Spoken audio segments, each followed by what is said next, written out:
Hi friends, welcome to today live. ఈరోజు topic ఏంటంటే Rahul Gandhi the future of India అనేది topic. ఈ టాపిక్ మీద నేను మాట్లాడబోతున్నాను. సో ఎవరైనా యాడ్ అయితే లైవ్లో I will start my show. Okay, Rahul Gandhi ఎందుకు ద ఫ్యూచర్ ఆఫ్ ఇండియా కనబడుతున్నాడు ఇప్పుడు ప్రజెంట్ సిచ్యువేషన్ ఆఫ్ ఇండియాలో అనేది కూడా నేను ఎక్స్ప్లెయిన్ చేస్తాను. So I'm waiting for the somebody to add to the live and I will start my conversation. Once if anybody added please comment, then I will start the show. Okay, I think చాలామంది తమ్ముళ్ళు చూసారో లేదో తెలీదు. తమ్ముళ్ళు నేను పెట్టింది ఏంటంటే Rahul Gandhi the future of India అనేది పెట్టాను. ఎందుకు పెట్టాను, ప్రజెంట్ ఇండియాలో ఉన్న సిచ్యువేషన్ ఏంటి, మోడీ గారు చేస్తున్న విధ్వంసం ఏంటి, ఆయన పాలసీలు ఏంటి, ఎవరికి అనుకూలంగా ఉన్నాయి, కార్పొరేట్లకు అనుకూలంగా ఉన్నాయా, పేదవాళ్ళకి అనుకూలంగా ఉన్నాయా, ఇలాంటి విషయాలు చాలా విషయాలు నేను ముందుగా మాట్లాడబోతాను. సో దయచేసి ఎవరైనా యాడ్ అయితే I will start my show. Okay, so I'm waiting for somebody to add to live. So I will wait for some 2-3 minutes. Okay,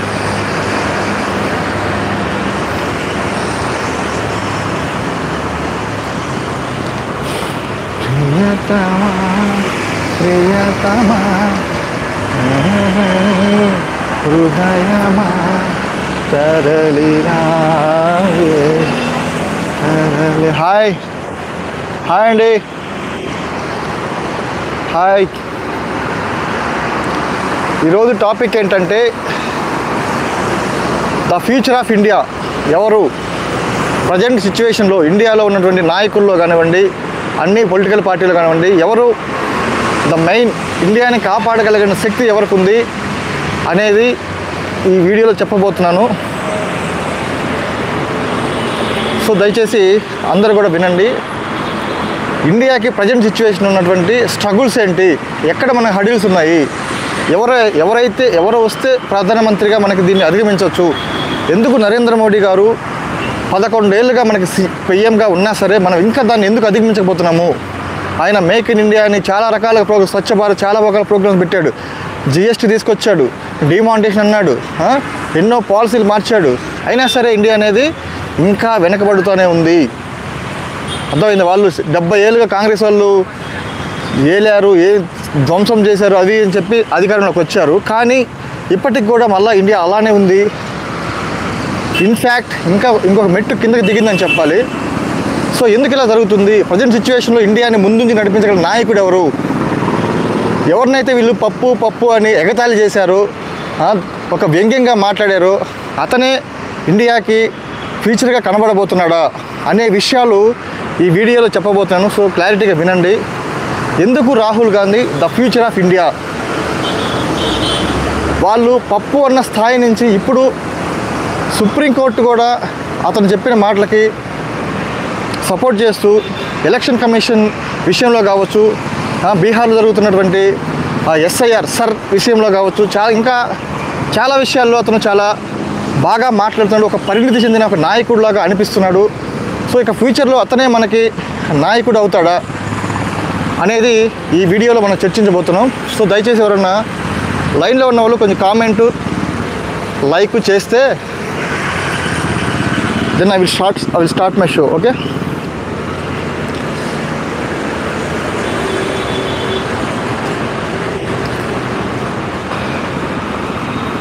so దయచేసి లైవ్లో ఉన్న వాళ్ళు ఒక లైక్, ఒక కామెంట్ చేయండి. ఈ రోజు నుంచి మనం మంచి టాపిక్స్ ఇండియాకి ఉపయోగపడే మనం ఊరికే సోది చెప్పమండి, జెన్యున్గా ఉంటాము, కరెక్ట్గా పాయింట్ టు పాయింట్ మాట్లాడతాము, ధైర్యంగా ఉంటాము, నిగ్గు తీసి అడుగుతాం. ఎవరైనా తప్పు చేసినా సరే, వాడు పిఎం అయినా సీఎం అయినా ఎవరైనా సరే నిగ్గు తీసి అడుగుతాము, ఎవరికి భయపడేది లేదనమాట. ఇండియాకి సరే ఓకే, నేను చెప్పిన తర్వాత మాట్లాడు భయ్యా సూర్య. నేను కొన్ని రీజన్ చెప్తాను, తర్వాత మాట్లాడు మీరు, ఓకేనా. ఎందుకు Rahul Gandhi the future of India అనేది చెప్పిన తర్వాత నువ్వు బంగ్లాదేశ్ అనుకుంటావా, సిరియా అనుకుంటావా, లేకపోతే ఇంకా వెనిజులా అనుకుంటావా, లేదా కెన్యా అనుకుంటావా, జింబాబ్వే అనుకుంటావా, నీ ఇష్టం అది. ఓకే, అయితే మనకి నరేంద్ర మోడీ గారు ఒక 11 ఏళ్ళుగా ప్రధానమంత్రిగా ఉన్నాడండి, అవునా కదా? 2014లో వచ్చాడు, 3వ హ్యాట్రిక్ విజయంతో కొట్టాడు. అయినా సరే ఇండియా అనేది ముడి సరుకు, ఫర్ ఎగ్జాంపుల్ మనకి మేక్ ఇన్ ఇండియా అని ప్రోగ్రామ్ పెద్దగా తెచ్చారండి. మేక్ ఇన్ ఇండియాలో మొబైల్ ఫోన్స్ కానీ పెద్ద పరిశ్రమలో తయారయ్యే ముడి సరుకు కానీ ఎక్కడి నుంచి వస్తుందండి? చైనా నుంచి మ్యాక్సిమం వస్తుంది. ఎందుకు ఆ పరిస్థితి వచ్చింది? ఇప్పుడు మొబైల్ ఫోన్స్లో సిలికాన్ చిన్న ఉంటాయి పార్ట్స్, అవన్నీ కూడా చిన్న పార్ట్లు కూడా మన చైనా నుంచి ఇంపోర్ట్ చేసుకుంటున్నాం, వాడికి భయంకరంగా ట్యాక్స్లు కట్టి. ఎందుకు ఇండియా ఇంకా సొంతగా తయారు చేయలేకపోతుంది అంటే, మొత్తం ఒక ఫోన్ ఉందంటే దాంట్లో ఉన్న చిన్న పార్ట్ నుంచి మొత్తం ఫోన్ వరకు మన ఇండియాలోనే తయారవ్వాలి, మనమే తయారు చేయాలి. అలా ఎందుకు కాలేకపోతుంది? వేరేస్ చైనా కానివ్వండి, జపాన్ కానివ్వండి, యుఎస్ఏ, పెద్ద కంట్రీస్, ఏదైతే జర్మనీ కానివ్వండి, పెద్ద కంపెనీస్ ఉంటాయండి, అంటే పెద్ద దేశాలు, వాళ్ళు మాత్రం ఎవడి మీద ఆధారపడి మొత్తం వాళ్ళే తయారు చేసుకోబట్టి వాళ్ళు ఇప్పుడు రూలింగ్లో ఉన్నారు ఆల్మోస్ట్. మనం మాత్రం ముడి సరుకు అంటే ఈ రా మెటీరియల్కి ఆధారపడతాం, ఏదైనా ఆయిల్ కావాలంటే ఆధారపడతాం, ప్రతి దానికి వాళ్ళ మీద ఆధారపడతాం. అంటే మోడీ గారికి ఇంకా ఎన్ని సంవత్సరాలు ఇస్తే అతను ఇలా చేస్తాడు, ఈ కంట్రీస్కి ఈక్వల్గా చేస్తాడు అనేది అర్థం కావట్లేదు. 11 ఏళ్ళు సరిపోవు ఒక మనిషికి? చెప్పండి సార్, 11 ఏళ్ళు ఒక వ్యక్తికి ఇస్తే దేశాన్ని బాగు చేయి బాబు అని ఇస్తే అతను ఏం చేశాడు? ఏం చేశాడు చెప్పండి? అసలు చెప్పింది ఏంటి, చేస్తుంది ఏంటి? డిమానిటేషన్ అన్నాడు, దానివల్ల ఏమైనా ఒరిగిందా చెప్పండి? ఎవరైనా సరే మీరు అందరూ బాధపడలేదా? 2016లో డిమానిటేషన్ ఒక పాలసీ తీసుకొచ్చి అందరిని లైన్లో నిలబెట్టి కొన్ని 100 మంది చనిపోయారు, లైన్లోనే కొన్ని 100 మంది చనిపోయారు. ఆ 100 మంది చనిపోయింది కాక కొన్ని లక్షల మంది బాధపడ్డారు, ఇబ్బంది పడ్డారు, అవునా కదా? సో చివరికి చూస్తే దానివల్ల అసలు ఏం ఉపయోగం లేదు. సో దాని తర్వాత జిఎస్టీ అని తెచ్చాడు, GST policy. We want reservation. భయ నేను మాట్లాడుతుంది ఏపీ గురించి కాదు, ఇట్స్ ఏ బ్రాడ్ టాపిక్, పెద్ద సమస్య ఇది. ఇండియా గురించి మాట్లాడుతున్నప్పుడు ఈ ఫ్రీ బస్ అనేది ఓన్లీ తెలంగాణ, ఏపీ, కర్ణాటకలో ఉంది. ఇది ఒక బ్రాడ్ సమస్య. రాహుల్ గాంధీ అనే అతను ఎందుకు ద ఫ్యూచర్ ఆఫ్ ఇండియాగా కనబడుతున్నాడు అనేది ఇప్పుడు మనం చర్చించుకోవాలి. ఎందుకంటే అతను నిజాన్ని నిగ్గుదీసి అడుగుతున్నాడు, అర్థమైందా? ఇప్పుడు ఓట్ చోరీ అనేది జరిగిందని 100% పక్కా, అవునా కదా? అతను ఎంత ఇప్పుడు ఎలక్షన్ కమిషన్ ఆఫ్ అనేది ఒక బీజేపీకి ఒక పప్పెట్ లాగా తయారైందని అందరికీ తెలుసు. సో ఆయన అంత ధైర్యంగా ముందుకొచ్చి, అంటే అపోజిషన్ ఉన్నా సరే వీళ్ళు ఏమైనా కేసులు పెట్టి లోపలేస్తారా, లేదా నా ఫ్యూచర్ని మొత్తం చెడగొడతారని ఆలోచించకుండా ధైర్యంగా ముందుకొచ్చి ఈ పవర్ పాయింట్ ప్రజెంటేషన్ ఇవ్వడం కానీ, అన్ని లెక్కలు తీయటం కానీ, మొత్తం ఎలక్షన్ కమిషన్ని ఆల్మోస్ట్ రోడ్డు మీద నిలబెట్టాడు. సో ఆయనకి సుప్రీంకోర్టు కూడా సపోర్ట్ చేసింది. ఎందుకంటే మీరు చూశారు, సుప్రీంకోర్టు మనకి బీహార్లో 65 లక్షల మందిని నిర్దాక్షిణ్యంగా డిలీట్ చేస్తే వాళ్ళ డేటా కూడా మేమేమో మీ దిక్కును చోటు చెప్పుకొని అని చెప్పింది. వాళ్ళ డేటా అడిగితే ఎవరెవరిని డిలీట్ చేశారు చెప్పండి బాబు, మేము చూసుకుంటామని అడిగితే వీళ్ళు పార్టీ వాళ్ళు కానీ ప్రజలు కానీ అడుగుతుంటే ఫస్ట్ ఇనిషియల్గా ఏం చెప్పిందండి? మేము ఇవ్వము, మీకు దిక్కున్న చోట చెప్పుకోండి అని చెప్పారా లేదా? ఎలక్షన్ కమిషన్ ఆఫ్ ఇండియా చెప్తే చివరికి మళ్ళీ వాళ్ళు ఏడీఆర్ కానీ ఇలాంటి సంస్థలు కొన్ని అంటే వీళ్ళు కోల్కత్తాలో ఒక పార్టీ ఉంటుంది, మహువా మొయిత్రీ అని చెప్పేసి, వాళ్ళు వెస్ట్ బెంగాల్ తృణమూల కాంగ్రెస్ వాళ్ళు కొంతమంది, ఇంకా రాహుల్ గాంధీ వీళ్ళంతా కోర్టుకి వెళ్తే సుప్రీంకోర్టు చెప్పింది, మీరు కనుక 24 గంటలు లేదా 48 గంటల్లో కనుక ఈ డేటా అప్లోడ్ చేయకపోతే చెయ్యాలని చెప్పింది. ఎందుకంటే అది కూడా అంటే ఇది వాళ్ళని నిర్దేశించడం లేదు. ఒక ఎలక్షన్ కమిషన్ ఆఫ్ ఇండియాని వీళ్ళు డిమాండ్ చేయడానికి వీలు లేకుండా పోయింది. ఎందుకంటే ఎలక్షన్ కమిషన్ ఆఫ్ ఇండియా ఒక స్టాట్యూటరీ బాడీ, అట్లాగే సుప్రీంకోర్టు కూడా ఒక రాజ్యాంగబద్ధంగా ఏర్పడిన సంస్థ అయినప్పుడు వీళ్ళు అక్కడ డిమాండ్ చేయడానికి వీలు లేకుండా పోయినా సరే, అంటే ఇక డెమోక్రసీ కూడా ఇక చచ్చిపోయే స్థితి ఉన్నప్పుడు వీళ్ళు ఏం చేశారంటే, బాబు మీరు ప్రజల కోరిక మేరకు ఇట్లా ఇబ్బంది చాలామంది పిటిషన్ వేశారు కాబట్టి మేము తప్ప ఇంకా ఎవరు లేరు కాబట్టి మీరు 48 అవర్స్లో వాళ్ళకి అందుబాటులో పెట్టండి, అదే at the same time Aadhaar card కానీ ఓటర్ కార్డు అవి కూడా కన్సిడర్ చేయండి చెప్పింది. అయినా సరే వాళ్ళు ఇంతవరకు డిస్ట్రిక్ట్లో పెడతాం అది పెడతాం అని చెప్పి అంటే వాళ్ళు ఎస్కేప్ విజన్ని ఎంచుకున్నారు. సో ఆ విధంగా చూసుకున్నా సరే ఇప్పుడు రాహుల్ గాంధీ అనే అతను ఇప్పుడు బీహార్లో చాలా పోరాటం చేస్తున్నాడు, ఓటర్ అధికార యాత్ర ఒకటి చేస్తున్నాడు. సో దానికి ఆయనకు వచ్చే మద్దతు చూస్తే నిజంగా చాలా ఆశ్చర్యంగా ఉంది. అంటే అంతకుముందు వీళ్ళు ఎవరైతే ఈ బీజేపీ వాళ్ళు కానీ మిగతా వాళ్ళందరూ కూడా అతన్ని పప్పు అని చెప్పి రకరకాలుగా వ్యంగ్యంగా అతన్ని గేలీ చేస్తూ చాలా దారుణంగా మాట్లాడారు. అలాంటి వ్యక్తి ఈరోజు ఒక పరిణితి చెంది ఎట్లయితే మీరు ఇప్పుడు లోకేష్ బాబుని పప్పు అన్నారు కానీ ఈయన ఇప్పుడు ఒక మినిస్టర్గా ఏర్పడిన ఒక పరిణితి చెందిన అంటే ఒక మెచ్యూరిటీ వచ్చిన నాయకుడిలా ఉన్నాడు. అదేవిధంగా రాహుల్ గాంధీ కూడా భయంకరంగా అసలు ఒక అతిపెద్ద లీడర్ లాగా అవ్వబోతున్నాడు. ఎందుకంటే మీరు ఇప్పుడు చూస్తే ఆయన స్పీచ్లు కానివ్వండి, ఆయన ఎన్నుకునే పద్ధతి కానివ్వండి, నిన్న చూశారు బైక్ ర్యాలీ చేయటం కానివ్వండి, అంటే బీహార్లోకి వెళ్ళి ఆయన చేస్తున్న ధైర్యంగా చేస్తున్న పోరాటం ఒక ఉద్యమం. రాహుల్ గాంధీ అంటే రాహుల్ గాంధీ అనే వ్యక్తి కంపేర్ టు నరేంద్ర మోడీ చాలా చిన్న వ్యక్తి, వయసులో కూడా ఎక్స్పీరియన్స్లో కూడా చాలా చాలా తక్కువ. లైక్ మన ఏపీలో కనుక జగన్మోహన్ రెడ్డికి చంద్రబాబు నాయుడికి పోలిక పెడితే ఎలా ఉంటుందో ఆ విధంగా రాహుల్ గాంధీకి నరేంద్ర మోడీకి పోటీ పెట్టినప్పుడు రాహుల్ గాంధీ అనే అతను చాలా తక్కువలోనే ఉంటాడు, అవునా కాదా? అలాంటి సందర్భంలో నరేంద్ర మోడీని కానీ అమిత్ షా కానీ వీళ్ళందరూ ఢీకొట్టడం అంత ఆశామాషగా, ఎందుకంటే వాళ్ళు అన్ని వ్యవస్థల్ని గుప్పిట్లో పెట్టుకొని నడిపిస్తున్నటువంటి ఒక నియంతృత్వ దేశాన్ని, ఒక ప్రజాస్వామ్య దేశాన్ని ఒక నియంతృత్వ దేశంగా మారుస్తూ అటువైపు వెళ్తున్న సమయంలో ఇలాంటి ధైర్యంగా ఎదుర్కోవడం అంటే అంత ఆశామాషి కాదండి. ఎందుకంటే వాళ్ళు తలుచుకుంటే ఏమైనా చేయొచ్చు. మనం రీసెంట్గా మనం చూసాం, రాహుల్ గాంధీ గారు కూడా ఒక మాట్లాడుతూ నా ప్రాణానికి కూడా హాని ఉంది అంటే ఇంటెలిజెన్స్ ద్వారా ఇచ్చిన సమ్ రిపోర్ట్ వల్ల చెప్పాడు. సో అలాంటి సమయంలో అతను ధైర్యంగా దేశం కోసం ఏదైనా చేయాలి అని చెప్పి అతను వస్తున్నాడు ముందుకి. అలాంటి సందర్భంలో ప్రతి ఒక్కరూ ఆయనకి సపోర్ట్ చేయాలి. ఎందుకంటే మనం కాంగ్రెస్ పార్టీని చూసుకుంటే ఇండిపెండెన్స్ ముందు కానివ్వండి ఆ తర్వాత కానివ్వండి ఎంతోమంది దేశం కోసం ప్రాణాలు ఇచ్చిన వాళ్ళే, అవునా కాదా? ఇండిపెండెన్స్ రాకముందు కొన్ని వందల మంది కొన్ని వేల మంది ఉన్నారు, తెలుసు, మనందరూ తెలుసు. అది ఎవరనేది చాలామంది కాంగ్రెస్ పార్టీలు జైలుకి వెళ్ళారు, అండమాన్ అని అక్కడ చాలా అన్నిట్లో భయంకరంగా బాధలు పెట్టారు. అయినా సరే వాళ్ళకి తలగకుండా పోరాటం చేస్తూ గాంధీ గారి, రాహుల్ గాంధీ, మన మహాత్మా గాంధీ గారిని, జవహర్లాల్ నెహ్రూ కానివ్వండి వీళ్ళంతా కూడా ఎంతో పోరాటం చేసి మనకి సాధించారు స్వాతంత్రం వచ్చిన తర్వాత కూడా మనం చూసుకుంటే మహాత్మా గాంధీ అసలు వచ్చిన నెక్స్ట్ ఇయర్లోనే చంపేశారు కదా. స్వాతంత్రం వచ్చిందని ఆనందపడే లోపే మహాత్మా గాంధీ లేపేశారు. ఎవరు? వీళ్ళే, ఆర్ఎస్ఎస్ వాళ్ళంటే ఎవరు? బీజేపీ వాళ్ళే కదా, మొత్తం అక్కడి నుంచి పుట్టిందే కదా ఇదంతా. 1 ఇయర్ లోపలే 47లో వచ్చింది, 48లో చంపేశారు. అదేంద్రా అంటే నువ్వు వాళ్ళకి సపోర్ట్ చేసావు, ముస్లిం సపోర్ట్ చేసావు, దేశాన్ని విడగొట్టావు అని ఏదో కళ్ళబొల్లి కబుర్లు. సరే, ఆ తర్వాత చూస్తే ఎంతమంది చనిపోలేదండి కాంగ్రెస్ వాళ్ళు దేశం కోసం? రాజీవ్ గాంధీ, ఇందిరా గాంధీ, ఎవరైనా సరే ఇంతవరకు మీకు తెలిసి బీజేపీ వాళ్ళు కానీ ఆర్ఎస్ఎస్ వాళ్ళు కానీ దేశం కోసం ప్రాణాలు విడిచిన వాళ్ళు కానివ్వండి, అంతకుముందు బ్రిటిష్ కాలంలో దేశానికి స్వాతంత్రం కోసం పోరాడిన వాళ్ళు ఎవరన్నా పేర్లు చెప్పగలరా? మేబీ 1-2 అట్లా వేలలో లెక్క పెట్టచ్చు, అంతే కదా. సో ఆ విధంగా అంటే హిస్టారికల్గా చూసుకున్నా సరే, కరెంట్ సిచ్యువేషన్ చూసుకున్నా సరే, రాహుల్ గాంధీ అనే అతను ఒక మంచి లీడర్గా కనిపిస్తున్నాడు. వేరే మనం నరేంద్ర మోడీ గారు మాత్రం దేశాన్ని ఏదో చేయబోయి ఏదో చేసినట్టు ఆయన అనుకున్నది ఒకటి అవుతుంది ఒకటి. ఇక్కడ సంపద మొత్తం ఓన్లీ ఒక కార్పొరేట్లకి, అదాని, అంబానీ ఇలాంటి వాళ్ళకి దోచిపెడుతూ సామాన్య ప్రజల్ని మాత్రం రేట్లు, జిఎస్టీ, ఇప్పుడు ఏది కొనాలన్నా ఏది అమ్మాలన్నా అసలు ఏది కొనాలన్నా జిఎస్టీ అండి. చివరికి అసలు మనం రెస్టారెంట్కి వెళ్ళి చిన్న భోజనం చేసినా సరే అది కూడా జిఎస్టీ, అక్కడ కూడా జిఎస్టీ పడుతుంది.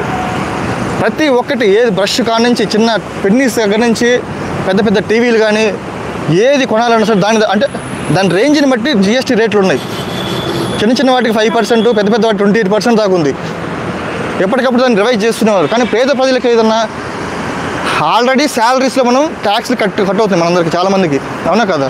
మనం ఆల్రెడీ ట్యాక్స్ కడుతున్నాం. కట్టిన దాంట్లో కూడా మళ్ళీ మనం ఏదైనా కొనాలంటే మళ్ళీ ట్యాక్స్, అంటే డబుల్ ట్యాక్స్ సిస్టమ్ ఇది. ఈ ట్యాక్స్ మీదే బతుకుతుంది తప్పితే బీజేపీ గవర్నమెంటు జనాలకి ఏదైనా చేద్దామే, మనం చాలా హామీలు ఇచ్చామే, ఏదో స్విస్ బ్యాంకుల్లో నుంచి ఏదో పెద్ద డబ్బులు తీసుకొచ్చి అందరికీ వేద్దామని చెప్పి అన్నావు కదా, మరి దాని గురించి ఏదైనా మాట్లాడాడా రాహుల్ గాంధీ గారు? సరే, మన్మోహన్ సింగ్ గారు, నరేంద్ర మోడీ గారు. ఇంకో విషయం ఏంటంటే నరేంద్ర మోడీ గారు ప్రజలకు ఎప్పుడు కూడా జవాబుదారీ, ఏదో మన్ కీ బాత్ ఒకటి చెప్తున్నట్టు చెప్తే దాన్ని ఏదో చిన్నపిల్లలతో స్టోరీలు ఎప్పుడు కూడా ఏదైనా విదేశాల నుంచి వచ్చినప్పుడు టూర్లు అంటే చాలా ఆయన ఇప్పటికీ నాకు తెలిసి 100 కంట్రీలో తిరిగాడు 10 years 11 yearsలో. ఎప్పుడు కూడా బయటకు వచ్చి ఒక కంట్రీకి నుంచి వచ్చిన తర్వాత బయటకు వచ్చి బాబు నేను ఇలా పలానా కంట్రీ వెళ్ళాను, అక్కడ ఇది జరిగింది ఈ అగ్రిమెంట్ జరిగింది, దేశానికి ఇది ఉపయోగపడుతుంది అని ఏనాడైనా ప్రెస్ మీట్ పెట్టి దేశ ప్రజలకి ఏమైనా చెప్పాడా? ఇంతవరకు 11 yearsలో చెప్పలా. అదే మన్మోహన్ సింగ్ తీసుకోండి, అంతకుముందు 10 years 2004 to 14 అతను ఏ దేశం నుంచి వచ్చినా సరే ఏదైనా విజిట్కి వెళ్ళినప్పుడు వెంటనే వచ్చి ప్రెస్ మీట్లు పెట్టి ప్రతి ఒక్కరు అడిగిన క్వశ్చన్కి సమాధానం చెప్తూ మంచిగా చాలా బాగా చేసేవాడండి. కానీ అంటే ఆయన ఏం చేసినా పక్కన పెడితే కనీసం ప్రెస్ మీట్ పెట్టేవాడు. ఈ మనిషి అది కూడా లేదు, మొత్తం డిక్టేటర్షిప్ అనమాట. నన్ను ఎవడు అడగడానికి లేదు, నేను ఎవడో చెప్పడానికి లేదు, ఇదే ధోరణి తప్పితే ఏదైనా ప్రజలకు జవాబుదారీతనం ఉన్నాము అలాంటిది ఏమి లేదు. ఇంకో విషయం, ఇప్పుడు మనకి నరేంద్ర మోడీ గారు రాకముందు మన ప్రైజెస్ అన్నీ గుర్తున్నాయండి ఎవరికైనా. పెట్రోల్ ప్రైస్ కానివ్వండి, మన గ్యాస్ ప్రైస్ కానివ్వండి, అట్లాగే అన్ఎంప్లాయ్మెంట్ రేట్ కానివ్వండి ఇండియాకి, ఇక అన్నీ రకరకాలు చూసుకున్నప్పుడు ఇవన్నీ కూడా ఆయన చెప్పింది చాలా విరుద్ధంగా ఉంది. నేను అసలు ఏమి అన్ఎంప్లాయ్మెంట్ లేకుండా చేస్తాను, 20 కోట్ల మందికి చేస్తాను, రానున్న 5 ఏళ్లలో 20 కోట్ల మంది జాబ్లు ఇస్తాను అని రకరకాలుగా చెప్పొచ్చాడండి. రాకేష్ NTR 180 వేయలేదు బాబు, నాకు అలవాటు కూడా లేదు. అది స్కామ్ కాంగ్రెస్ మొత్తం దేశాన్ని నాశనం చేసింది. సరే చేసినప్పుడు మీరు అన్నారు కదా దేశాన్ని నాశనం చేసి అన్నారు కదా, దేశాన్ని నాశనం చేసి 11 ఏళ్ళలో ఎందుకు ఇండియా అనేది ఇంకా డెవలపింగ్ కాలేదు? అదేమంటే వాళ్ళు 70 ఏళ్ళు లేరు, మాకు 70 ఏళ్ళు ఇవ్వండి అప్పుడు చేస్తామంటారా? అంటే వాళ్ళకి మీకు తేడా ఉండాలి కదా స్వామి. వాళ్ళకి 70 ఏళ్ళు పెట్టినప్పుడు మీరు ఇంత తోపులు కాబట్టి తురుములు కాబట్టి మీకు 10 ఏళ్ళలో అయిపోవాలి కదా. ఇండియాని ఈ పాటి డెవలపింగ్లో ఉండాలి కదా, డెవలప్డ్ కంట్రీలో ఉండాలి కదా, ఇంకా డెవలపింగ్లోనే ఎందుకు ఉంది? ఇంకా మనం చాలా ముడి సరుకులు ఇలాంటి చిన్న వాటి కోసం చైనా మీద, ఇంకా చాలా ఆయిల్ కోసం ఇంకా రష్యా మీద ఇది ఎందుకు ఆధారపడుతున్నాము?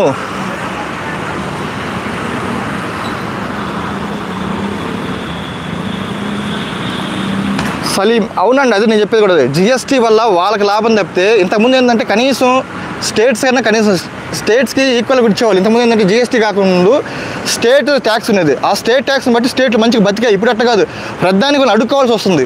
బాబు మాకు ఇవ్వు పండు రాలేదు, ఎందుకంటే మనం GST దానికైనా కడితే ఒక సపోజ్ ఇందాక మీరు అన్నారు కదా పాలసీ తీసుకుని అన్నారు, ఆ పాలసీ మీద స్టేట్ GST, SGST, CGST 2 ఉంటాయి. ఇంకో IGST కూడా ఉంటుంది, అది వేరే విషయం. అంటే వేరే స్టేట్ నుంచి కొన్నప్పుడు అది IGST వస్తుంది. మన స్టేట్లోకి ఏదైనా వస్తువు కొన్నప్పుడు 2 ట్యాక్స్లు అప్లై అవుతుంది దానికి. ఒకటి స్టేట్ GST, సెంట్రల్ GST. అంటే సెంట్రల్కి ఏమో ఆల్రెడీ వెళ్ళిపోతుంది అమౌంట్, స్టేట్కి మాత్రం సగం వస్తుంది. అంతకుముందు ఏంది ఫుల్ అమౌంట్ స్టేట్కే వచ్చేది కదా, ఏదో నామినల్గా సెంట్రల్కి వెళ్ళేది. ఇప్పుడు ఆ అమౌంట్ కోసం కూడా అడుక్కోవాల్సి వస్తుంది సెంట్రల్ని. బాబు మాకు రావాల్సిన ఇవ్వంటే వాడు ఇవ్వడు, వాడికి ఇష్టం వచ్చిన స్టేట్కి ఇస్తాడు. ఎక్కడైతే బీజేపీ పాలిత ప్రాంతాలు ఉంటాయో వాళ్ళకి ఇస్తాడనమాట, మిగతా వాళ్ళకి ఇవ్వడు. ఇప్పుడు ఫర్ ఎగ్జాంపుల్ ఉంది, తెలంగాణ ఉంది, కర్ణాటక ఉంది, ఇక్కడ కాంగ్రెస్ గవర్నమెంట్స్ ఉన్నాయి. వాళ్ళు ఫండ్స్, తమిళనాడు, కేరళ, ఇవన్నీ సౌత్ స్టేట్స్ అని మ్యాక్సిమం వీళ్ళు బీజేపీ కంట్రోల్ లేవు.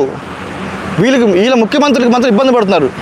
ఏదైనా బిల్లు పాస్ చేయాలంటే గవర్నర్ ఆమోదించాలి, కానీ గవర్నర్ మాత్రం బీజేపీ వాళ్ళు ఉంటారు. అవునా కదా? గవర్నర్ ఎవరు నియమిస్తారు? సెంట్రల్ ఎవరుంటే వాళ్ళు నియమిస్తారు. కాబట్టి వాళ్ళు కావాలని డిలే చేస్తూ ఆ బిల్స్ని ఆమోదించకుండా చేస్తూ స్టేట్స్ ఇబ్బంది పెడుతుంది. దాని గురించి మన సుప్రీంకోర్టు కూడా సీరియస్గా చెప్పింది, బాబు మీరు ఆ బిల్లు చూసి ఒక 3 నెలల లోపల వాళ్ళకి చెప్పండి, అది ఓకే చేస్తారు చేయరని చెప్పండి, అంతేగాని ఊరికి అక్కడ పెట్టుకొని టైం వేస్ట్ చేసి వాళ్ళని ఇబ్బంది పెట్టదని చెప్పి క్లియర్గా చెప్పింది. దానికి వీళ్ళు బీజేపీ వాళ్ళు మాత్రం మళ్ళీ సుప్రీంకోర్టు మీద ఎదురుదాడి చేస్తున్నారు. అదే నువ్వు ఎలా చెప్తావు, నీకు వాళ్ళకి అంటే మేము కూడా కాన్స్టిట్యూన్సీ పరంగా ఏర్పడిన వాళ్ళమే కదా అని రకరకాలుగా సుప్రీంకోర్టుకి ఎదురు చెప్పే స్థాయికి వచ్చారండి వీళ్ళు. అసలు రాజ్యాంగం అంటే వీళ్ళకి గౌరవం లేదు. ఫస్ట్ ఆఫ్ ఆల్ సుప్రీంకోర్టు అంటే గౌరవం లేదు. సో నేను చెప్పేది ఏంటంటే ఇప్పుడు సెంట్రల్ GST వచ్చినాక స్టేట్కి రావాల్సిన ఫండ్ రావట్లేదు. వాళ్ళకి ఏదైతే అనుకూలంగా ఉన్నాయో బీజేపీ పాలిత ప్రాంతాలు వాటికి మాత్రం ఎలాంటి ఇబ్బంది లేకుండా చేస్తున్నారు. మిగతా స్టేట్స్ మాత్రం వాళ్ళకి దారుణంగా వాళ్ళు హింసిస్తున్నారు అనేది క్లియర్గా అర్థమవుతుంది.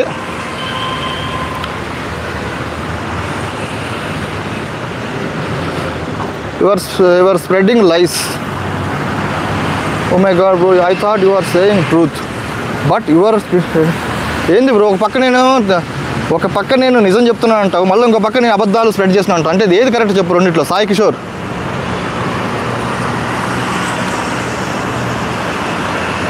So for you Congress better. Congress కాదు భయ్యా, నేను లీడర్ని చూస్తున్నా. నరేంద్ర మోడీ బెటరా, రాహుల్ గాంధీ బెటరా అంటే నేను పక్కాగా రాహుల్ గాంధీ బెటర్ అంట. ఎందుకంటే మనం 11 years చూసాం, అవునా కాదు? ఏం చేశాడు మన నరేంద్ర మోడీ, ఏం చేశాడని క్లియర్గా చూసాం. ఆయన దేశాలు అసలు కంట్రీస్ ఎన్ని తిరిగాడు తెలుసా మీ అందరికీ? ఈ 11 yearsలో ఆల్మోస్ట్ 100 countries తిరిగి ఉంటాడు ఆయన, అవునా కదా? ప్రతిసారి తిరగడం తప్పితే ఆయన ఇక్కడ స్టేట్ టైము అమిత్ షాకి అందరూ వదిలేసి మీరు చూసుకోవడానికి ఇల్లు వస్తా అని చెప్పి ఇల్లు రావటం, ఎలక్షన్ టైంకి ప్రత్యక్షం అవుతాడు.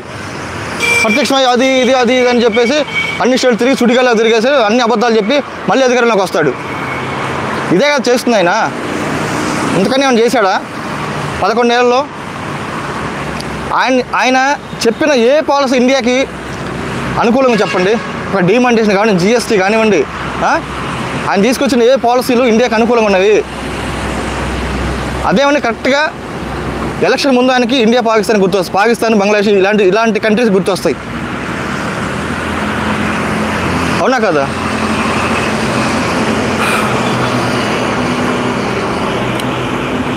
బ్రో దాన్ని రేర్ ఎర్త్ మినరల్స్ అంటారు. దాన్ని ఏమంటారు రాకేష్?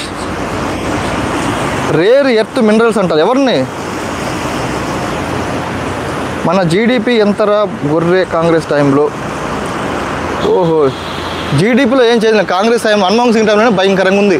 ఆ మాటకు వస్తే పివి నరసింహారావు టైంలోనే భయంకరంగా ఉంది. అర్థమైందా? ఇండియాలో ఎవరికి లేనంత హయ్యెస్ట్ ఎవరి దగ్గర ఉందంటే పివి నరసింహారావు. పివి నరసింహారావు ఎవరు? కాంగ్రెస్ ప్రైమ్ మినిస్టర్, అవునా కదా? కాంగ్రెస్ ప్రైమ్ మినిస్టర్ కదబ్బా PV Narasimha Rao. PV Narasimha Rao LPG reforms చేయబట్టి ఇండియా అనేది ఈ స్థితిలో ఉంది ఈరోజు. ఫస్ట్ ఆఫ్ ఆల్ అది గుర్తుపెట్టుకో, అర్థమైందా? ఊరికి ఇక్కడికి వచ్చి వాట్సాప్ యూనివర్సిటీ చదువుకొని వచ్చి ఇక్కడ చెప్పడం కాదు. ఇండియాలో ద బెస్ట్ ప్రైమ్ మినిస్టర్ ఎవరయ్యా అంటే ఇప్పటివరకు ఇందిరాగాంధీ కాదు, అందరిని పక్కన పెట్టి ఓన్లీ పివి నరసింహారావు పేరు చెప్తారు. ఎందుకంటే ఆయన తెచ్చిన ఎల్పిజి రిఫార్మ్స్ అనేవి అంత గొప్పవి. దానివల్ల ఈరోజు సాఫ్ట్వేర్ ఇండస్ట్రీ ఈ రకంగా ఉందంటే మెయిన్ కారణం పివి నరసింహారావు, ఆయన తెచ్చిన పాలసీలు, అర్థమైందా? దాని తర్వాత మీ వాజ్పేయి గారు వచ్చారు, ఇప్పుడు నరేంద్ర మోడీ గారు 10 years పైన ఉన్నారు. మరి ఏం తెచ్చారు? ఏం రిఫార్మ్ తెచ్చారు చెప్పు ఇండియాకి?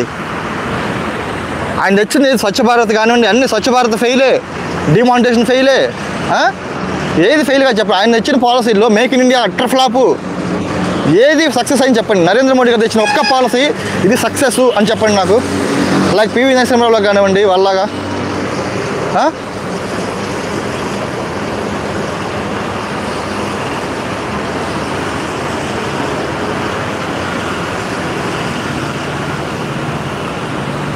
Big countries like US and UK depending on కరెక్టే బో. మనం ఆధారపడినంతగా వాళ్ళు ఆధారపడలేదు. మనం అసలు మొబైల్ ఫోన్లో చిన్న సిలికాన్ చిప్ కూడా మనం చైనా నుంచి ఇంపోర్ట్ చేసుకుంటున్నామంటే ఇక మన మేక్ ఇన్ ఇండియాకి అర్థం ఏం చెప్పు? ఇప్పుడు మేక్ ఇన్ ఇండియా పెట్టి ఆల్మోస్ట్ ఒక 6-7 years అయిందా పెట్టి? మరి ఏంది ఇంతవరకు కూడా నువ్వు డెవలప్ చేయకపోతే చిన్న ఫోన్ కొనాలన్నా మన మొత్తం అది మేడ్ ఇన్ చైనానే వస్తుంది, అవునా కదా? ఇప్పుడు OnePlus ఫోన్ ఉంది, అది చాలా బాగుంటుంది. అది ఎవరు కనిపెట్టారు? చూస్తే మేడ్ ఇన్ చైనా ఉంటుంది ఏదైనా సరే. ఏదో మంచి ఫోన్ కొనాలంటే యాపిల్ కానివ్వండి, ఈ OnePlus కానివ్వండి, కొంచెం మంచి బ్రాండింగ్ ఉన్నాయి. OnePlus ఏదైనా సరే చైనా మేడ్ వస్తుంది ఇండియాకి. ఎలా వస్తుంది మరి? మేక్ ఇన్ ఇండియా ఏమైంది మరి? మేడ్ ఇన్ ఇండియా ఇప్పుడు చూస్తాం సార్, నాకు అర్థం కాదు. చిన్న ఫోన్లు తప్పితే ఏదో మంచి ఫోన్ కొనాలంటే బ్రాండింగ్ది మొత్తం made in China, made in USA ఇయే కదా ఉంది ఇక్కడ. Made in Japan, made in Germany.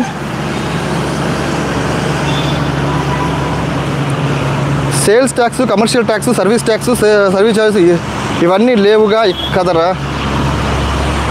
ఒక్క జిఎస్టీ మాత్రం అదే నీకు అర్థం కావట్లేదు. జిఎస్టీ మాత్రమే ఉందని అనుకుంటున్నావు, అర్థమైందా? అంతకుముందు ఏంటంటే ఏదన్నా కొన్నప్పుడు ఓన్లీ స్టేట్ ట్యాక్స్ ఉండేది. ఇప్పుడు ఏమైంది తెలుసా? స్టేట్కి రావాల్సిన ఫండ్ కూడా సెంట్రల్ తీసుకుంటుంది. ఒక వస్తువు కొంటే దాంట్లో ఎస్జిఎస్టీ, సిజిఎస్టీ 2 ఉంటాయి.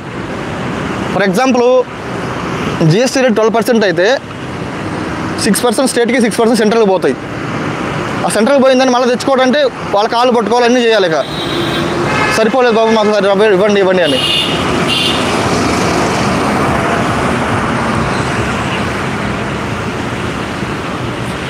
Develop in Congress time. Abhilash గారు, కాంగ్రెస్ లేకపోతే అసలు ఎల్పిజి రిఫార్మ్స్ లేకపోతే ఇండియా అసలు ఈ సిచ్యువేషన్ ఉంటుందా? ఇప్పుడు చంద్రబాబు గారు చెప్తుంటారు కదా, నా వల్లే హైదరాబాద్ వల్ల నా వల్ల అని చెప్తుంటాడు. ఎందుకు అయిందంటే అది 1991లో ఒక పాలసీ ఎల్పిజి రిఫార్మ్స్ అని వచ్చినాయి. లిబరలైజేషన్, ప్రైవేటైజేషన్, గ్లోబలైజేషన్ అని 3 ఉంటాయి కాన్సెప్ట్లు. ఈ కాన్సెప్ట్లు ఎవరు తెచ్చారా అంటే పివి నరసింహారావు. ఆయన ఒక తెలుగు ప్రైమ్ మినిస్టర్, ఆయన ఒక కాంగ్రెస్ వ్యక్తి. అర్థమైందా? ఆ కాంగ్రెస్ హయాంలోనే ఈ ఎల్పిజి రిఫార్మ్స్ రాబట్టి 1991 నుంచి బయట కంట్రీస్ నుంచి like America, UK, Australia, Japan అన్ని కంట్రీస్ నుంచి మన ఇండియాలో పెట్టుబడులు పెట్టడం స్టార్ట్ అయింది. అప్పుడు స్టార్ట్ అయింది. 1995-96 వచ్చే పీక్లో ఉంది. ఆ టైంలో మనకి చంద్రబాబు గారు మనకి ఏపీకి చీఫ్ మినిస్టర్గా ఉన్నారు. కాబట్టి ఆ పీక్ టైంలో ఆయన పిఎంగా ఉన్నాడు, ఆయన సీఎంగా ఉన్నాడు. కాబట్టి ఎట్లాగైతే మనకి బెంగళూరు, పూణే, ముంబై, ఢిల్లీ, కోల్కతా, చెన్నై ఇవన్నీ డెవలప్ అయినాయి ఆ టైంలో. అదే టైంలో హైదరాబాద్ కూడా డెవలప్ అవ్వడం డెవలప్ అయింది. అర్థమైందా? అందువల్ల హైదరాబాద్ డెవలప్ అయింది కానీ చంద్రబాబు వల్ల కాదు. అట్ ద సేమ్ టైం కాంగ్రెసే దీనికి మెయిన్ కారణం. ఆ ఎల్పిజి రిఫార్మ్స్ లేకపోతే మనం ఈరోజు ఎక్కడ ఉంటాం చెప్పు? ఎక్కడో ఉండేవాళ్ళు. ఇంకా చరిత్ర తెలుసుకొని మాట్లాడితే బాగుంటుంది. అర్థమైందా? అది కాంగ్రెస్ అయినా బీజేపీ ఎవరైనా సరే మంచి చేసినప్పుడు మంచి అని చెప్పాలా. అర్థమైందా?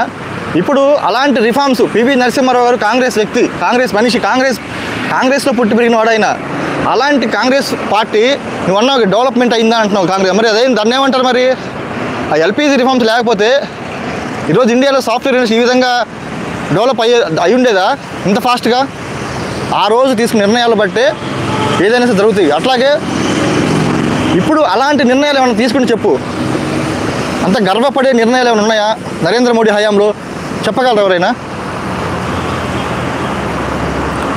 గాడ్సే అన్న చదువుకో ఫస్ట్. భగత్ సింగ్ లాంటి వాళ్ళు నిజమైన భారతీయుడు. అవును, గాంధీ, నెహ్రూ కాదు అన్న కాంగ్రెస్ నాకు తెలిసి ఎన్నో ఏళ్ళ నుంచి ఏంది వాళ్ళపై ఆ కాంగ్రెస్ బాబు. భగత్ సింగ్ అంటే మాకు ఇష్టము, మాకు దేశభక్తి అన్నీ ఉన్నాయి. అర్థమైందా? ఇండియాకి స్వాతంత్రం వచ్చింది ఒక రివల్యూషనరీ థాట్స్ వల్ల కాదు, అది గుర్తుపెట్టుకో. అఫ్కోర్స్ ఆయన అంటే మనకి ఎంతో అమితమైన గౌరవం, భక్తి అన్నీ ఉన్నాయి. భగత్ సింగ్ కానీ, అల్లూరి సీతారామన్ కానీ, సుభాష్ చంద్రబోస్ కానీ వీళ్ళందరూ ఎంతో ఉన్నారు.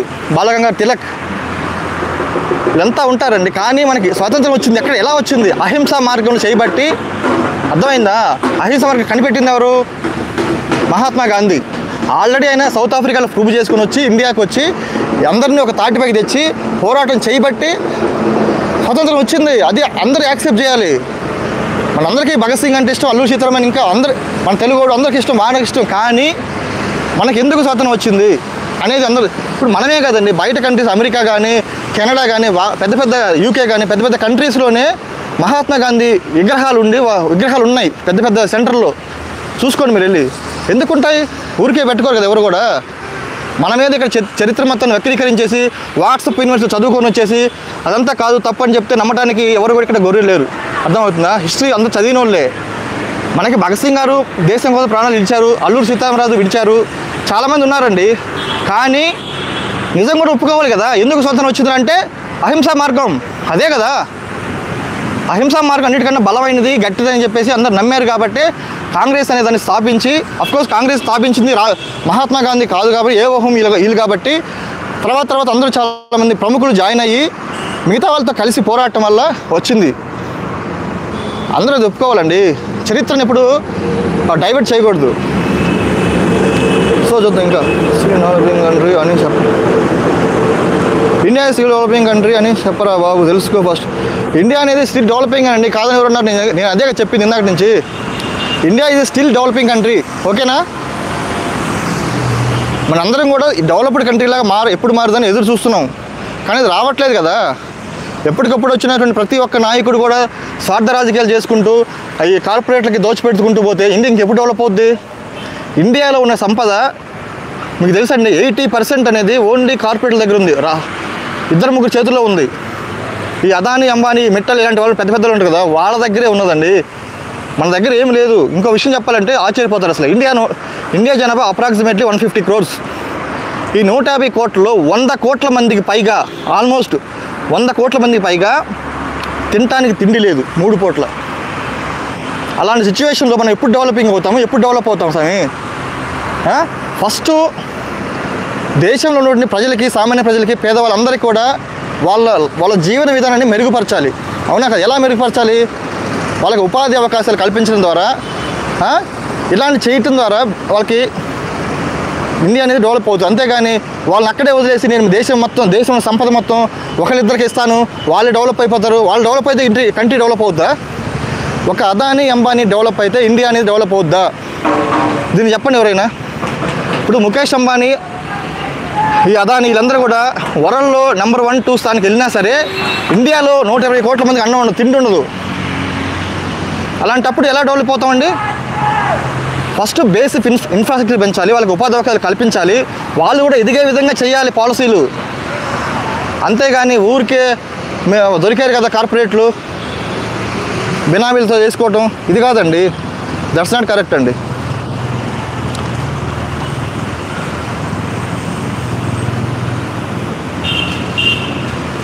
ఏ స్టేట్కి రావటం లేదు. బీజేపీ అధికారంలో లేని ప్రతి స్టేట్ కూడా వాళ్ళ ముందు వెళ్ళి సాగిలి పడాల్సి వస్తుంది. తెలంగాణ కావచ్చు, తమిళనాడు కావచ్చు, కర్ణాటక కావచ్చు, కేరళ కావచ్చు, ఇంకేదైనా స్టేట్ ఉన్న వెస్ట్ బెంగాల్ కావచ్చు, ఇవన్నీ కూడా వాళ్ళు అడుక్కునే స్థితిలో ఉన్నాయి. ఇప్పుడు వాళ్ళు ఇస్తేనే తీసుకోలేదని గమ్మున కూర్చోవాలి. ఇప్పుడు ఫండ్స్ మొన్న తమిళనాడు సీఎం సుప్రీంకోర్టుకి వెళ్ళాడు కదా, దీని మీద తెలీదా?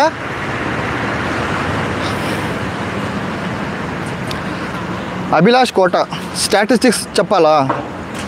అదే భయ చెప్తుంది. అదే ఇప్పుడు పెట్రోల్ ప్రైస్ ఎంత ఉంది?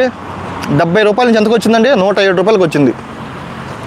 గ్యాస్ బిల్ ఎంత ఉంది మోడీ వచ్చే ముందు? 450 ఉంది. ఇప్పుడు ఎంత ఉంది? 950. అన్ఎంప్లాయ్మెంట్ రేట్ ఎంత ఉంది 2014లో? ఇప్పుడు ఎంత ఉంది చూసుకోండి భయ్యా. నేను ఊరికే చెప్పట్లేదు కదా. అవన్నీ కూడా భయంకరంగా పెరిగినాయి రేట్లు. ఒక్క అన్ఎంప్లాయ్మెంట్ మాత్రం దారుణంగా ఉంది ఇప్పుడు ఇండియాలో సిచ్యువేషన్లో. కనీసం వాళ్ళు ఇంతమంది సంవత్సరానికి అంటే 1 ఇయర్ లోపల ఇన్ని లక్షల మంది స్టూడెంట్స్ అనేవి చదువుకొని బీటెక్లు, డిగ్రీలు, ఇంటర్మీడియట్లు, పాలిటెక్నిక్లు ఇవన్నీ చదువుకొని వస్తుంటే, డిప్లొమాలు చేసుకొని వస్తుంటే వాళ్ళకి సరైన సదుపాయాలు లేకపోతే ఎక్కడ పోతారు? యువత ఎక్కడికి వెళ్తున్నారు? కొన్ని లక్షలాది మంది గిగ్ వర్కర్లో జాయిన్ అయిపోతున్నారు. బీటెక్ చేసి హైదరాబాద్ వచ్చి ఫుడ్ డెలివరీ అని, జెప్టో అని, పార్సల్ డెలివరీస్ అని, ర్యాపిడో అని, ఊబర్ అని ఇవన్నీ చేసుకుంటున్నారంటే ఇంత దౌర్భాగ్యం స్థితిలో మన ఇండియా కంట్రీ ఉందంటే అర్థం చేసుకోండి స్వామి. ఇప్పుడు జనాభా వస్తున్నప్పుడు వాళ్ళకి తగ్గట్టు ఉపాధి అవకాశాలు కల్పిస్తే కదా దేశం ముందుకెళ్ళేది. వాళ్ళు ఇలాంటి చిన్న చేతికి పనులు చేసుకుంటూ ఎప్పుడు డెవలప్ అవుతారు? వాళ్ళ ఫ్యామిలీకి ఎప్పుడు అన్నం పెడతారు? ఇంకా వాళ్ళు ఎప్పుడు డెవలప్ అవుతారు స్వామి?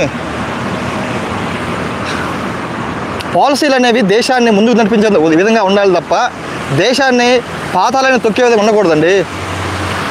హైదరాబాద్లో, బెంగళూరులో, ముంబైలో గిగ్ వర్కర్స్ అనేవాళ్ళు ఆల్మోస్ట్ 80% మంది బీటెక్ వాళ్ళు ఉన్నారండి.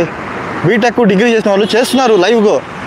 జాబులు దొరక్క, ఏమి చేయలేక, తిండి లేక, హాస్టల్ ఫీజు కట్టుకోలేక, కోచింగ్ ఫీజు కట్టుకోలేక, చివరికి డీమార్ట్లు ఇలాంటి వాటిలో 8,000కి, 10,000కి ఈ రిలయన్స్ మార్ట్లు వాళ్ళ కార్పొరేట్ వాటిల్లోనే చేస్తున్నారు చాలా తక్కువ శాలరీస్కి.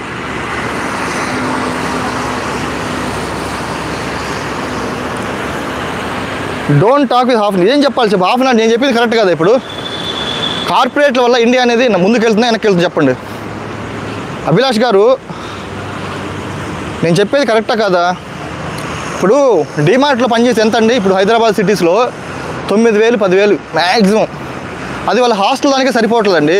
అది సరిపోక మళ్ళీ వేరే జాబు ర్యాపిడో వేసుకోవటం, ఊబర్ వేసుకోవటం, లేదంటే ఏదన్నా ఫుడ్ పార్సల్ డెలివరీ చేయటం, ఇలాంటివి చేస్తున్నారండి యువత. చదువుకున్న యువతే. మనం ఎప్పుడో ఆకలి రాజ్యం సినిమాలో చూసాం. ఆకలి రాజ్యం కమల్ హాసన్ సినిమా ఉంది కదా, అదే సినిమా ఇప్పుడు రిపీట్ ఉంది. ఇప్పుడు ఆల్రెడీ రిపీట్ అవుతుందండి. అర్థమైందా? పొట్టకూటి కోసం కోటి విద్యలు అన్నట్టు పొట్టకూటి కోసం ఇక్కడ హైదరాబాద్ మహానగరాల్లో, ముంబై, హైదరాబాద్, చెన్నై, బెంగళూరు ఇలాంటి నగరాల్లో యువత పాపం ఎంత డిగ్రీలు చదువుకొని పట్టా చేతి పట్టుకుని ఇక్కడ సిటీకి వస్తే ఇక్కడేమో ఉద్యోగాలు లేవు భయ్యా. లిటరల్గా లేవు అసలు. 100 మంది చదువుకుంటే 10 మంది కొన్ని 90 మంది ఏం కావాలి చెప్పండి? 90 మంది ఏమవ్వాలి స్వామి? ఇట్లాంటి జాబులు చేసుకుంటే బతకాలి, లైఫ్ లాంగ్ బతకాలా?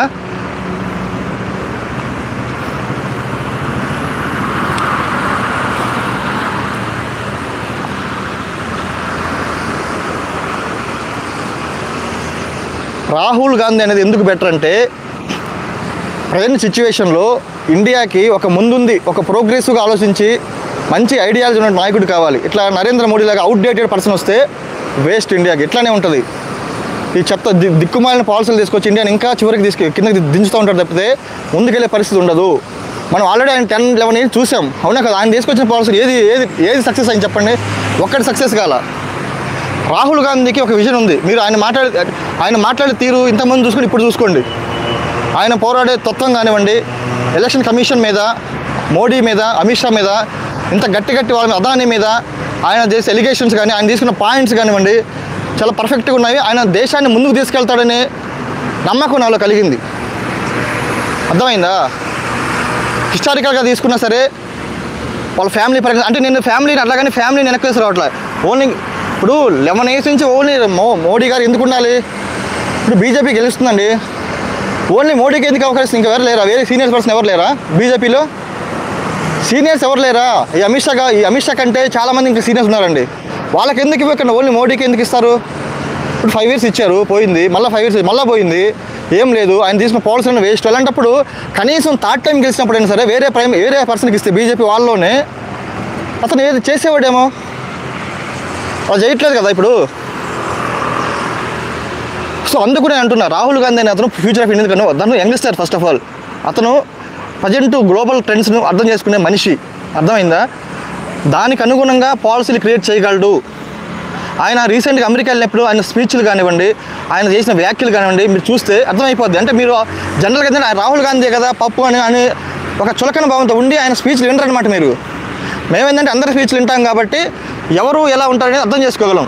ప్రజెంట్ ఇండియా సిచ్యువేషన్ ఏంటి, సో ఇండియాలో జరుగుతున్న సిచ్యువేషన్ ఏంటి, ఎందుకు ఇండియా ఇంకా ఇలానే ఉంది, ఎందుకు 100 కోట్ల మందికి ఫుడ్ లేదు? 100 కోట్ల మందికి 3 పూట్ల తిన్న ఫుడ్ లేదండి. మీరేదో మాకుంది కదా మీరు అనుకుంటున్నారు. 3 పూట్ల ఫుడ్ తినడానికి వాళ్ళు చాలా కష్టపడుతున్నారు.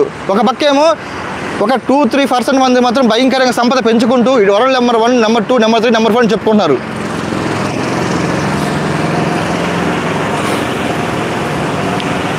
బిగ్ బాస్ ట్రై చేయొచ్చుగా, ఇంట్రెస్ట్ లేదండి. నువ్వు ట్రై చేసుకుని చేసుకో. కానీ ఎంత చెప్పినా బీజేపీ ఇంకో 20 years వస్తుంది బ్రో. వస్తే ఇక మనం ఇక ఏం లే, అస్సాం పోవటం అందరం కలిసి. ఇప్పటికే 10 yearsకే అసలు ఎక్కడో పోయాం. అదానీ అంబానీ తప్పితే ఇంకో ఏదైనా కనిపిస్తుంది. అసలు అదానీ అనే అతను 2014 వరకు ఆయన స్టాక్ ఉన్నాయి కదా, అదానీ గ్రీను, అదానీ ఇవన్నీ ఉన్నాయి కదా, energies, power, Adani port, Adani green. So ఇవన్నీ ఎక్కడున్నాయండి? ఆల్ ఆఫ్ సడన్గా ఎలా పెరిగినాయి ఒక్కసారిగా? అంటే తను కావాల్సిన మనిషి ప్రధానమంత్రి అయితే తన సంపద ఆ విధంగా పెరుగుతుందా? ఇదండి నాకు అర్థం కాదు. అసలు అక్కడ అంతవరకు లిస్టులో కూడా లేని ఒక మనిషి సడన్గా వచ్చి ఒక ప్రపంచ కుబేరులో ఒకటి వేయడంటే వీళ్ళ పాలసీలు వాళ్ళకి అనుకూలంగా ఉన్నాయా లేదా పేద ప్రజలకు అనుకూలంగా ఉన్నాయా అర్థం చేసుకోండి. జై శ్రీరామ్, జై బీజేపీ, జై ఈవీఎం. సూపర్ అండి. ఆ ఈవీఎం లేకపోతే అసలు ఇది దిక్కుమాలిన ప్రభుత్వం వచ్చేదే కాదు. ప్రశాంతంగా ఇప్పుడు ఏదో ప్రభుత్వం వచ్చేదే, కనీసం ఎంతో కొంత డెవలపింగ్ చూపించేవాళ్ళు. వీళ్ళలాగా మత రాజకీయాలు చేసుకుంటూ ఇలా ఉండేవాళ్ళు కాదు కదా. చిన్న మనతో ఫస్ట్ చెప్తుంటే ఆర్మీకి అగైనెస్ట్గా మాట్లాడదు ఏంది, మనతో ఫైట్ ఆర్మీకి అగైనెస్ట్ ఎవరు మాట్లాడాలి ఇక్కడ, అర్థమైందా? నువ్వు ఇక్కడ ఏదో షో చేయి మాకు. అభిలాష్ గారు, నేను ఆర్మీకి అగైన్ ఎప్పుడు మాట్లాడాను? ఒక్క మాట మాట్లాడానా చెప్పు. నరేంద్ర మోడీ గురించి మాట్లాడే ఎలక్షన్ వచ్చే టైంకి ఇది కరెక్ట్గా పాకిస్తాను, బంగ్లాదేశ్ ఇలాంటి కంట్రీస్ గుర్తొస్తాయి, ఇస్లామిక్ స్టేట్స్. ఎందుకంటే మనం హిందూ డామినెంట్ స్టేట్ కాబట్టి, హిందువులు ఎక్కువగా ఓటర్లు ఉంటారు కాబట్టి వాళ్ళందరినీ ఆకర్షించాలంటే వాళ్ళ మీద బురద చల్లాల. అఫ్కోర్స్ అలా నేను ఎవరిని కూడా సపోర్ట్ చేయట్లేదు, పాకిస్తాన్ కానీ బంగ్లాదేశ్ కానీ ఎవరిని కూడా సపోర్ట్ చేయట్లేదు. అదొక లుచ్చా కంట్రీలు, ఎప్పటికీ సపోర్ట్ చేయను. కానీ ఈ మనిషికి ఓన్లీ ఎలక్షన్ టైంలో అవన్నీ గుర్తొస్తాయి, మిగతా టైంలో మాత్రం అసలు గుర్తుకు రావు. మీ వ్యాపారం అర్థమైంది. మాకేంటి సూర్య, ఏది సూర్య, కొంచెం జాగ్రత్తగా మాట్లాడు సూర్య. అలాంటి కామెంట్లు పెట్ట మాకు. డెవలప్మెంట్ గురించి మాట్లాడారా? ఇప్పుడు దాకా మాట్లాడింది అదే కదా. ఇప్పుడు దాకా మాట్లాడింది ఏంది? ఇప్పుడు నరేంద్ర మోడీ వచ్చి 11 ఏళ్ళు అవుతుందండి ఇండియాకి. అంటే ఇండియాలో ప్రధానమంత్రి అయ్యి ఈ 11 ఏళ్ళలో ఆయన తెచ్చిన పాలసీ ఏది సక్సెస్ అయిందో ఒక్కటి చెప్పండి, నాకు అర్థం కాదు. ఒకే ఒకటి స్వచ్ఛ భారత్ తీసుకో, మేక్ ఇన్ ఇండియా, డిమానిటైజేషన్, ఆయన తెచ్చిన వాళ్ళు ఇంకా చాలా ఉన్నాయి కదా, ఏదైనా ఒక్కటైనా సక్సెస్ అయిందా? జస్ట్ పేరుకే వస్తాడండి ఆయన, ఏమి దాని ఇంప్లిమెంటేషన్ ఉండదు, ఏముండదు. మొత్తం కార్పొరేట్గా దోచిపెట్టడం మొత్తం. అసలు ఆయన మెయిన్ ప్రైవేటైజేషన్ గురించి మాట్లాడాలండి. ప్రైవేటైజేషన్ అనేది ఆయన వచ్చిన తర్వాత మరీ ఎక్కువైపోయింది. ఈ ప్రైవేటైజేషన్ బ్యాంకులు కానివ్వండి, ఫైనాన్షియల్ సెక్టర్ కానివ్వండి, ఇప్పుడు చివరికి రైల్వే కానివ్వండి, ఇప్పుడు చూస్తే steel plant, Vizag steel plant కానివ్వండి, అన్నీ కూడా ఒక పథకం ప్రకారం ప్రైవేటైజేషన్ చేస్తూ ఆ కార్పొరేట్కి దోచిపెట్టే ప్రక్రియలో ఉన్నారు తప్పితే పేదవాళ్ళు ఉన్నారు పాపం, వాళ్ళకి ఏదైనా ఇద్దాము, ఎంప్లాయ్మెంట్ రేట్ క్రియేట్ చేద్దాము, ఉపాధి కల్పిద్దాము, లేదంటే ఇంకో రకంగా ఏదన్నా చేద్దాము అనేది అసలు ఆయనకి మనసుకి రాదు. ఎప్పుడెప్పుడు అసలు దేశంలో ఎప్పుడు నాకు చెప్పాయన 11 ఏళ్లలో నాకు తెలిసి కనీసం 2 years ఉండి ఉంటాడు దేశం మొత్తం మీద. ఈ 9 ఏళ్ళు ఆయన విదేశాల్లో ఉన్నాడు తప్పితే, విదేశాల్లో ఏ కంట్రీకి వెళ్దామా, హాయిగా తిరిగొద్దామా అనే కాన్సెప్ట్ తప్పితే కరెక్ట్గా ఎలక్షన్ టైంలో ప్రత్యక్షం అవుతాడు. ఇండియాలో ప్రత్యక్షమై 4 రౌండ్లు వేస్తాడు, అన్ని స్టేట్స్ తిరుగుతాడు, అది ఇది అని చెప్పి మతాల మీద స్విచ్ పెడతాడు, మళ్ళీ ఓటు లాక్కుంటాడు, మళ్ళీ గెలుస్తాడు. ఇదే కదా ఆయన చేస్తుంది 11 years నుంచి. అవన్నీ చాలా అన్నట్టు ఈసారి అంటే అవన్నీ జనాలు నమ్మరని చెప్పేసి 2024లో ఏం చేశాడు, సాక్షాత్తు ఎలక్షన్ కమిషన్నే కొనేశాడు. మీరన్నది నిజమే అండి, సాక్షాత్తు ఎలక్షన్ కమిషన్నే కొనేశాడు. క్లియర్ కట్గా తన అధీనంలో పెట్టుకొని తను ఏం చెప్తే అది చేసేటట్టు చేసుకొని గెలిచాడు. అదేగా జరిగింది. ఇప్పుడు జనాలు ఒకసారి నమ్ముతారు, 2 సార్లు నమ్ముతారు, 3 సార్లు నమ్ముతారా? నమ్మరని తెలిసే అలా చేశాడు ఆయన. ప్రజాస్వామ్యాన్ని కూనీ చేశాడు. ఇంతకన్నా దౌర్భాగ్యం కూడా ఉండదండి, ఏ కంట్రీలో ఉండదు, ఎక్సెప్ట్ రష్యా లాంటి కంట్రీలో ఉంటుంది. కానీ రష్యాలో కూడా ఇదే జరిగింది. ఎందుకంటే మనం చిన్నప్పటి నుంచి గమనించారు, పుతిన్ సేమ్ పుతినే ఉన్నాడు. చిన్నప్పుడు 20 years నుంచి పుతినే ఉన్నాడు అక్కడ అధ్యక్షుడు. ఎలా ఉన్నాడు రా స్వామి అంటే ఇది సేమ్ ప్రాపగాండా, ఇదే అపోజిషన్ లేకుండా చేయడం, చంపేయటం, జైల్లో పెట్టడం, ఇది సేమ్ ఇదే చేస్తున్నాడు. ఇక్కడ మోదీ కూడా సేమ్ రిపీట్ చేస్తున్నాడు. రష్యాలో ఏం జరిగింది అదే.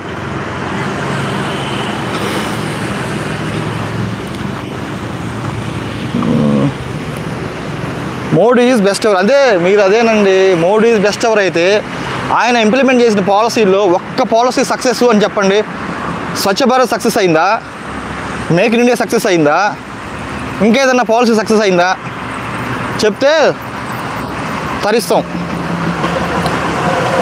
Also some talk about GDP. If you say you have better financial why the price all goods are high. అంతే కదండి, నిర్మలా గారు కరెక్ట్గా చెప్పారండి. ఇప్పుడు మనం క్లియర్గా చెప్తున్నాం, అన్ఎంప్లాయ్మెంట్ రేట్ దగ్గర నుంచి అన్ని రకాలు చెప్తున్నాం. పెట్రోల్ ప్రైజులు, ఆయిల్ ప్రైస్, అక్కడ ఇప్పుడు అంతకుముందు క్రూడ్ ఆయిల్ ప్రైస్ అనేది ఉండేదండి. క్రూడ్ ఆయిల్ ప్రైస్ పెరిగినప్పుడు జనరల్గా ఏంటంటే ఆయిల్ ప్రైస్ పెరుగుతుంది. కానీ మోడీ టైంలో ఏంటంటే క్రూడ్ ఆయిల్ ప్రైస్ తగ్గినా సరే దానికి అనుగుణంగా తగ్గదు పెట్రోల్ ప్రైజు. అదే విచిత్రం. మరి ఇక్కడ అంతకుముందు ఏ గవర్నమెంట్ చేసుకున్నది కాంగ్రెస్ టైంలో international wide crude oil prices పెరుగుతాయి, తగ్గుతూ ఉంటాయి, అప్పుడప్పుడు కొంచెం ఫ్లక్చువేషన్స్ ఉంటాయి. ఆ ఫ్లక్చువేషన్ వచ్చినప్పుడు దానికి అనుగుణంగా తగ్గాలి, పెరగాలి పెట్రోల్ ప్రైజులు, పెట్రోల్ కానీ డీజిల్ కానీ ఏదైనా సరే. కానీ పెరిగితే మాత్రం పెరుగుతాయి, ఇక్కడ తగ్గినప్పుడు మాత్రం ఇక్కడ తగ్గవు. మీరు ఎంతమంది గమనించారో తెలియదు, కానీ నేను గమనిస్తూనే ఉన్నా చాలా లాస్ట్ 10 years నుంచి. క్రూడ్ ఆయిల్ ప్రైజులు పెరిగినప్పుడు మన పెట్రోల్ ప్రైజులు పెరిగినాయి, బాగానే పెరిగినాయి. వేరేస్ అక్కడ ఇంటర్నేషనల్ లెవెల్లో క్రూడ్ ఆయిల్ ప్రైజులు తగ్గినప్పుడు మాత్రం మనకు తగ్గల, దాని ఎఫెక్ట్ రాలే ఇక్కడ. అందుకే ఇట్లా ఉండేది మన దేశం. నువ్వు వాట్సాప్ యూనివర్సిటీలో PhD చేసుకున్నట్టున్నావుగా? లేదండి, నేను జనరల్గా న్యూస్ చదువుతాను. ఆ న్యూస్ కూడా ఊరికే ఇప్పుడు న్యూస్ చదవాలన్నీ కూడా ఇప్పుడు కష్టమైపోతుంది కదా. ఇప్పుడు పార్టీకి ఒక పేపర్ ఉంది కదా, అట్లా కాకుండా రియల్ న్యూస్ అంటే PTI వెబ్సైట్లు కొన్ని ఉంటాయి, ప్రెస్ ట్రస్ట్ ఆఫ్ ఇండియా అని, కొన్ని అథెంటికేటెడ్ వెబ్సైట్ల ద్వారానే చదువుతాను. అట్ ద సేమ్ టైం చదివిన దాన్ని నిజమా కాదా అని చెక్ చేసుకుని మీరు నమ్మాలా లేదని నేను డిసైడ్ చేసుకుంటా. మీలాగా ఇప్పుడు ఇంతకుముందు నేను ఈనాడు పేపర్ని చాలా గొప్పగా ఫీల్ అయ్యేవాడిని చిన్నప్పటి నుంచి. ఈనాడు, ఈటీవీ న్యూస్, 9 o'clock న్యూస్ గారు నైటు, ఇవన్నీ కూడా రోజు చూసేవాడిని. కానీ రాను అది డైల్యూట్ అయిపోతూ వచ్చిందండి. ఒక పార్టీకి వాళ్ళు అనుకూలంగా రాసుకుంటూ ఆ న్యూస్ని డైల్యూట్ చేశారు. సో దాంతో నేను ఆ ఈనాడు కానీ ఈటీవీ అవన్నీ చదవడం మానేసి అలాగని సాక్షి కూడా చదవను. ఓన్లీ మంచి పీటీ వెబ్సైట్లు కానివ్వండి, ఇంటర్నేషనల్ న్యూస్ కానివ్వండి, నేషనల్ న్యూస్ కానివ్వండి, ఇట్లానే చదువుతున్నాను. అట్ ద సేమ్ టైం ఇప్పుడు మనకి ఆన్లైన్లో మస్తు కంటెంట్ ఉంది కాబట్టి దాన్ని ఫాలో అవుతున్నాను. సో దాన్ని బట్టి నేను చెప్తూ ఉంటాను. రాహుల్ గాంధీకి జీరో నాలెడ్జ్ ఇండియా గురించి జీరో నాలెడ్జ్. ఇండియా గురించి జీరో నాలెడ్జ్ నిన్నే. ఇప్పుడు రాహుల్ గాంధీ ఇండియా గురించి పట్టించుకోకపోతే ఎందుకు పోరాటం చేస్తున్నాడు? ఎలక్షన్ కమిషన్ బీజేపీ కలిసి కుమ్మక్కయ్యి ఇండియాని లూటీ చేస్తుంటే అతనంత ధైర్యంగా ముందుకొచ్చి సాక్ష్యాధారాలతో నిరూపిస్తే దాన్ని కనీసం ఒప్పుకోలేని ఈసీఐ అంటే ఎలక్షన్ కమిషన్ ఆఫ్ ఇండియా వాళ్ళు ఒక రాజకీయ నాయకుల్లాగా మాట్లాడుతుంటే చివరికి సుప్రీంకోర్టు జోక్యం చేసిన అవసరం వచ్చిందంటే మీకు అర్థం కావట్లేదు, మీకు క్లియర్గా అర్థం కావట్లేదా వాళ్ళు ఏం చేస్తారు ఇండియాని? ఇప్పుడు రాహుల్ గాంధీ ఆయన స్పీచ్లు ఏంటంటే అర్థమైపోద్ది. ఇప్పుడు మీరు ఎవరు వినరనుకుంటారు తెలుసు. రాహుల్ గాంధీ ఆయన ఈ మధ్య అమెరికా వెళ్ళిన స్పీచ్లు కానివ్వండి, ఈ మధ్య ఇప్పుడు బీహార్లో ఇచ్చిన స్పీచ్లు కానివ్వండి, అంతకుముందు కర్ణాటకలో ఇచ్చిన స్పీచ్ కానివ్వండి, అతను జోడో యాత్ర ఒకటి చేశాడండి. కన్యాకుమారి నుంచి కాశ్మీర్ వరకు అక్కడ కింద నుంచి పైకి దాకా ఇండియా చేశాడు. చేసినప్పుడు ఆయన ఎంతో పరిణితి చెందాడు, ఇండియా గురించి తెలుసుకున్నాడు. అర్థమైందా? ఏనాడైనా నరేంద్ర మోడీ ఈ విధమైన ఒక యాత్ర చేశాడా? రాహుల్ గాంధీ చేసిన ఒక యాత్ర ఏదైతే కాలి నడకన లైక్ మన రాజశేఖర రెడ్డి గారు చేసినట్టు కానివ్వండి, లేదంటే జగన్మోహన్ రెడ్డి చేసినట్టు కానివ్వండి, లేదంటే లోకేష్ చేసినట్టు కానివ్వండి, ఈ విధంగా ఎప్పుడైనా సరే నరేంద్ర మోడీ ప్రజల్లోకి వెళ్ళి తిరిగాడా? ఎవరైనా చెప్పగలరా? తిరగలేదు ఇంతవరకు.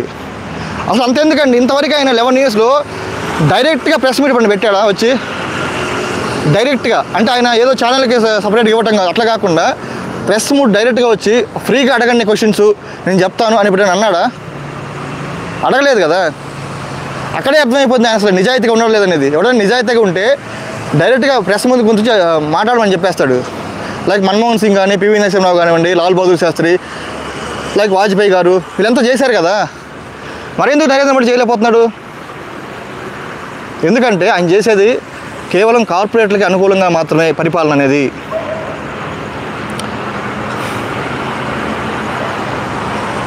పివి నరసింహరావు మూలన కూర్చోబెట్టిందే అరే అసలు మీకు అసలు రాకేష్ గారు ఇప్పుడు మీరు అసలు బేసిక్ పాయింట్ అర్థం. ఆయన ప్రైమ్ మినిస్టర్ చేసిందే కాంగ్రెస్ అంటే మీరు తర్వాత క్వశ్చన్ అంటారేంటి? ఆయన్ని ప్రైమ్ మినిస్టర్ చేసింది ఎవరు? కాంగ్రెస్ పార్టీ. దానికి ఒప్పుకోవా మరి? నువ్వు తర్వాత ఏదో మూలన కూర్చోబెట్టి అంటున్నావు కదా.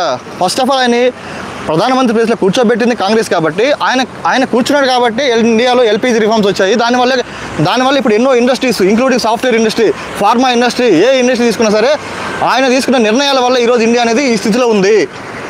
అది తెలుసుకుంటే మంచిది ఫస్ట్ ఆఫ్ ఆల్.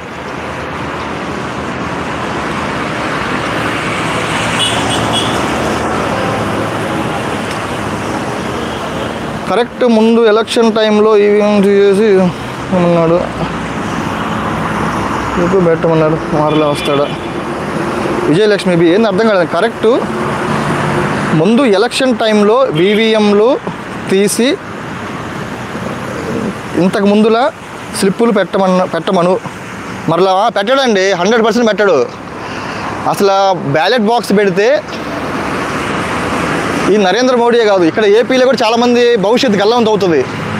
వాళ్ళల్లో పవన్ కళ్యాణ్, లోకేష్ వీళ్ళందరూ భవిష్యత్తు అనేది అగమ్య గోచరం అవుతుంది. ఆ ఈవీఎంలు తీసేసి బ్యాలెట్ బాక్స్ పెడితే వాళ్ళు ఒప్పుకోరు, 100% ఒప్పుకోరు. చెప్తున్నా కదా, 100% వాళ్ళు ఒప్పుకోరు. మళ్ళీ ఈవీఎంకే మొగ్గు చూపుతారు. సుప్రీంకోర్టు చెప్పినా సరే ఎలక్షన్ కమిషన్ వినట్లే అసలు మాట వినట్లే సుప్రీంకోర్టుకి. ఎందుకంటే మేము కూడా ఒక స్టాట్యూటరీ బాడీ, నువ్వు నాకు చెప్పేది ఏంది అనే రేంజ్కి వచ్చింది ఎలక్షన్ కమిషన్ ఆఫ్ ఇండియా. సాక్షాత్తు రాజ్యాంగాన్ని కాపాడవలసినటువంటి సుప్రీంకోర్టు చెప్పినా సరే వాళ్ళు వినకుండా వాళ్ళు దారుణంగా వ్యవహరిస్తున్నారండి. సో 2029లో కూడా వాళ్ళు ఈవీఎంలకే మొగ్గు చూపుతారు.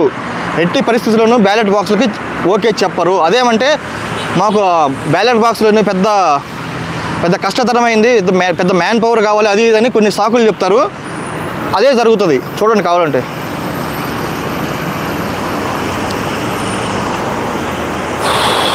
मेक इन इंडिया बोलने कुछ नहीं होता. अरे वही बोल रहा भाई, डेमोन किंग मैं भी वही बोल रहा हूँ.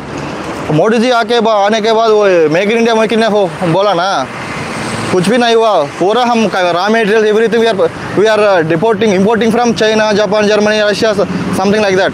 Okay, that's what I am telling. Bro నువ్వు ముస్లిం అని అర్థం అయింది, కానీ కమ్ విత్ బెటర్ ప్లాన్. అని అమ్మ నువ్వు ఒక ఎవడురా నువ్వు అసలు క్యాస్ట్ గురించి మతం గురించి ఎందుకు తెస్తున్నావు ఇక్కడికి అభిలాష్? ఒక మనిషిలా ఆలోచించు, మనిషిగా చూడు. ఫస్ట్ ఆఫ్ ఆల్ ఆడు హిందువా, ముస్లిమా, క్రిస్టియనా, బౌద్ధుడా, జైనుడా, సిక్కా, ఇట్లా కాదు నాన్న. ఇండియాలో అనేది యూనిటీ ఇన్ డైవర్సిటీ, అర్థమైందా?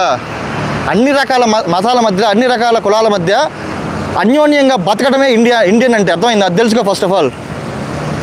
ఒక నిజమైన ఇండియన్ ఎవడంటే అన్ని రకాల కులాల మధ్య, అన్ని రకాల మతాల మధ్య అన్యోన్యంగా కలిసిమెలిసి అందరితోటి అన్ని పంచుకుంటూ షేర్ చేసుకుంటూ చచ్చే వరకు బతికేవాడే నిజమైన ఇండియన్. ఇలా కులాలతోటి మతాలతో చిచ్చు పెట్టుకుంటూ కొట్టుకుంటూ చచ్చుకుంటూ ఇలా ఉండేవాడు అసలు ఇండియనే కాదు రే. అది తెలుసుకోరా ఫస్ట్ అభిలాష్. అందుకేరా మిమ్మల్ని అందరినీ వాట్సాప్ యూనిట్ అనేది.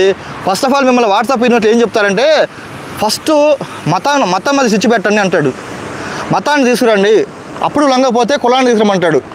అర్థమైందా? మీకు వాట్సాప్ యూనివర్సిటీలో ఫస్ట్ చెప్పేది ఏంటంటే నేను చెప్తాను, నాకు తెలుసు కదండి. ఫస్ట్ మతాన్ని తీసుకురండి అంటారు, మతానికి లొంగపోతే కులాన్ని తీసుకురమంటాడు. మళ్ళా ఏం బతుకులరా బాబు మీ అసలు, నాకు అర్థం కాదు. యాపిల్ యూఎస్ఏ బాబు యాపిల్ యూఎస్ఏ అయినా సరే వాళ్ళకి మ్యానుఫ్యాక్చరింగ్ ప్లాంట్ చైనాలో ఉంది, అది తెలుసుకో first of all. Apple USA అంట అమ్మ, సగం తెలుసుకుని వస్తారు. యాపిల్ యూఎస్ఏనే కాదన్న, స్టీవ్ జాబ్స్ అనే అతను దాన్ని స్థాపించాడు, వాళ్ళు డెవలప్ చేసి కరెక్టే. కానీ చైనాలో ఓన్ మ్యానుఫ్యాక్చరింగ్ కంపెనీ పెట్టారు. అక్కడే మొత్తం రా మెటీరియల్ దగ్గర నుంచి ఎవ్రీథింగ్ అక్కడే ఉంటాయి, అక్కడే తయారు చేస్తారు. ఒక ఫోన్ తయారైంది అక్కడే, ఎక్కడికి పోకుండా అక్కడ తయారు చేస్తారు. కానీ ఇండియాలో అలా చేస్తున్నారా? అసలు ప్లాంట్ ఉందా ఇండియాలో? అదే మేక్ ఇన్ ఇండియా ఎప్పుడు అంటారంటే, ఒక యాపిల్ ఫోన్ అనేది ఓన్లీ ఇండియాలో తయారవ్వాలి, ఇంక్లూడింగ్ రా మెటీరియల్ కానీ ఎవ్రీథింగ్ ఇండియాలో ఉండి ఇక్కడ ఫోన్ మనం తయారు చేసి జనాలకు ఇస్తే అది మేక్ ఇన్ ఇండియా అంటే. రాకేష్ గారు అది దీని క్లారిఫికేషన్. అది అజర్ అలీ నీకు కూడా అదే వర్తిస్తుంది కదా Azhar Ali. The same thing applies to you. Okay, నువ్వు రాహుల్ గాంధీని ఏదో మాట అన్నావు కదా, అంత అవసరం లేదు. అతను ఫస్ట్ ఆఫ్ ఆల్ ఇండియన్, అర్థమైందా? ఒక ఇండియన్ ఆ మాట అన్నాడంటే నువ్వు ఇండియన్ కాదని అర్థం, అది తెలుసుకో first of all. GST full form చెప్పు బోరే అని అమ్మ. ఎవడురా ఈడు అసలు? ఏం తెలియకుండా ఇక్కడ వచ్చామనుకున్నావు ఏంది? హయ్యెస్ట్ ఎక్స్పోర్టర్ యూఎస్ఏకి ఇండియా దేంట్లో చెప్పు, ఏం ఎక్స్పోర్ట్ చేయటంలో? మామిడికాయలా? ఎంత ఆదాయం వస్తుంది మామిడికాయల్లో? దేంతో చెప్పు, ఆ మెటీరియల్ ఏందో చెప్పు, ఏం ఎక్స్పోర్ట్ చేస్తున్నా చెప్పు. హైయెస్ట్ ఎక్స్పోర్టర్ యూఎస్ఏకి India. Rakesh we Hyderabad people always support Modi. అంటే నువ్వు ఒక ఎంటైర్ హైదరాబాద్ గురించి చెప్తున్నావు అంటే నీ గురించి చెప్పు అంతే, మొత్తం హైదరాబాద్ గురించి ఎందుకు చెప్తున్నావు?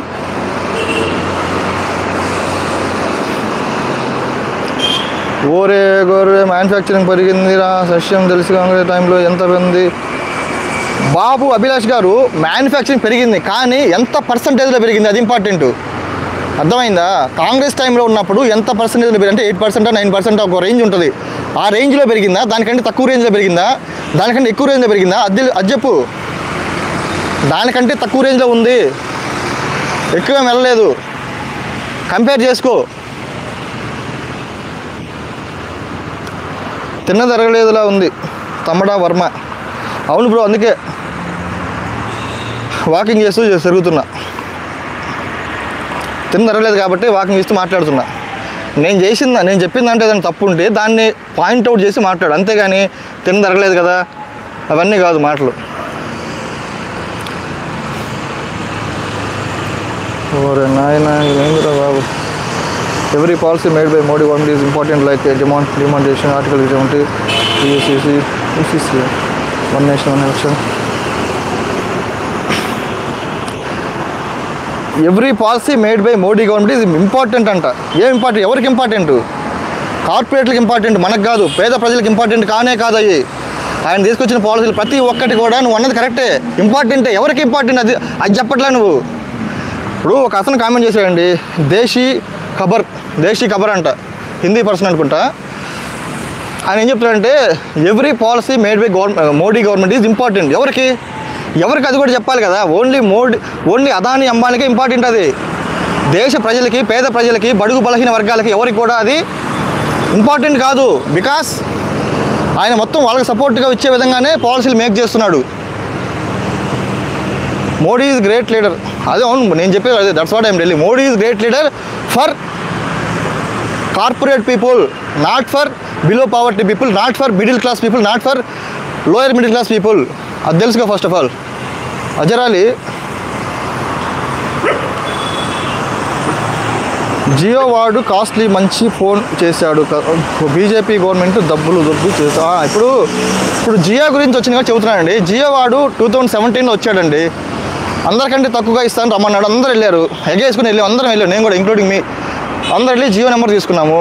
బాగానే చేశాడు. కొన్ని రోజులు బాగానే తక్కువగా ఇచ్చుకోవాలి. ఎయిర్టెల్ కంటే వోడాఫోన్ అనేది ఒకటి ఉండేది, వోడాఫోన్ ఐడియా, వీటన్నిటికంటే ఎయిర్సెల్ చెన్నై వాళ్ళది ఇవన్నీ ఉండే అప్పట్లో. కానీ జియో కూడా ఎంటర్ అవగానే మొత్తం డిసప్పీర్ అయిపోయినాయి, ఎక్సెప్ట్ ఎయిర్టెల్. ఈ వోడాఫోన్ ఐడియా కూడా కొన్ని రోజులు ఉండి మొత్తం అవి కూడా మిడ్జ్ అయినాయి.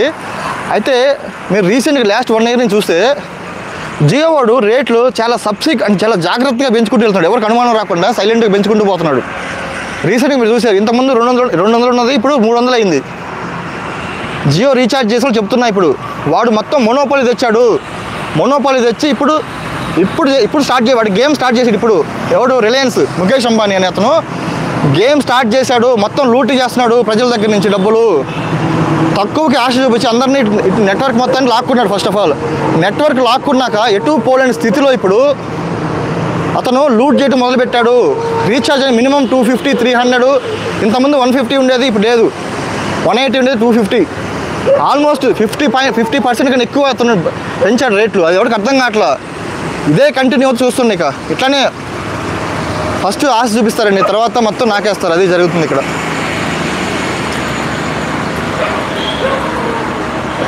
బ్రో ఏం చెప్పాలనుకుంటున్నావు? కాంగ్రెస్కి BJP also same, we are suffering from this pathetic politics and policy. ఎక్కువ సఫర్ అయ్యింది నీ కంట్రీ. కరెక్టే బ్రో. నేను చెప్పేది ఏంటంటే కొత్త పాలసీ మేకర్స్ రావాలి. రాహుల్ గాంధీ అనేది ఒక లీడర్లా కనిపిస్తున్నాడు ప్రజెంట్ సిచ్యువేషన్లో. ఇక రాహుల్ గాంధీని మించిన వ్యక్తి లేడు.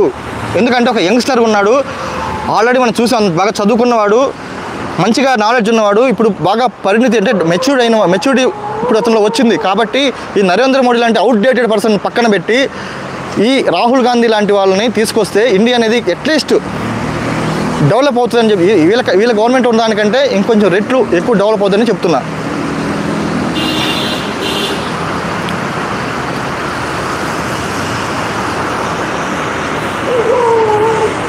कैसे अनपैड लग होता है, अनपैड लॉग होते हैं. Daemon king I don't know Hindi that much अंडी. ओनली आई विल थोड़ा होता है. ओके, थोड़ा आता है. ओके, సో మీరు కొంచెం ఇంగ్లీష్లో అడిగితే ఐ కెన్ ఆన్సర్. జై బీజేపీ అంటారు. నాకేం కోపం రాదండి. ఇప్పుడు కొంతమంది జై శ్రీరామ్ అంటారు, కొంతమంది జై బీజేపీ. ఎవరి మీద కోపం రాదు. ఎందుకంటే ఎవరి హక్కు వాళ్ళకు ఉంటుంది. ఫస్ట్ ఆఫ్ ఆల్ మనకి ప్రజాస్వామ్యం అనేది ఒక హక్కు ఇస్తుంది. ప్రాథమిక హక్కులు ఉంటాయి, కొన్ని ప్రాథమిక హక్కులు, ప్రాథమిక విధులు ఇలా ఉంటాయి. వాటిలో మనకిష్టమైన వాళ్ళని అభిమానించవచ్చు, మనకిష్టమైన మతాన్ని స్వీకరించవచ్చు, మనకిష్టమైన వారికి ఓటు వేయచ్చు, ఇవన్నీ ఉంటాయి. అలాంటిది మీరు జై బీజేపీ, మీకు ఆ పార్టీ అంటే ఇష్టము, నాకు వేరే పార్టీ అంటే ఇష్టము, నాకు వేరే పాలసీ అంటే ఇష్టం, నీకు ఆ పాలసీ ఇష్టమేమో. దానికి నేనేం బాధపడట్లేదు, కోపం రావట్లేదు. You manufacture phone bro, we will use. Sandeep Kumar గారు అసలు ఈ కామెంట్ ఏమనుకుని పెట్టారు నాకు అర్థం కాదు. నువ్వు నేను చెప్తుంది ఏంది, నువ్వు చెప్పేది ఏంది? ఇండియా అనేది చిన్న రా మెటీరియల్స్ కూడా చైనా మీద, జపాన్ మీద, జర్మనీ మీద ఆధారపడుతుంది, రష్యా మీద. ఇండియా అనేది ఇంకెప్పుడు, మోడీ ఇప్పటికే 7-8 years అవుతుంది మేక్ ఇన్ ఇండియా అనేది లాంచ్ చేసి. ఇంతవరకు కూడా మనం ఒక ప్రోడక్ట్, ఇంటర్నేషనల్ ప్రోడక్ట్ని మనం ఎప్పుడు డెవలప్ చేయలేకపోతే. ఏదో చిన్న చేతి ప్రోడక్ట్లు తప్పితే ఏదన్నా ఇంటర్నేషనల్ ప్రోడక్ట్ ఎప్పుడైనా డెవలప్ చేసి ఓన్గా సొంతగా మొత్తం ఇంక్లూడింగ్ చిన్న రా మెటీరియల్ దగ్గర నుంచి ఒక మొత్తం చేసామా? చేయలేదే.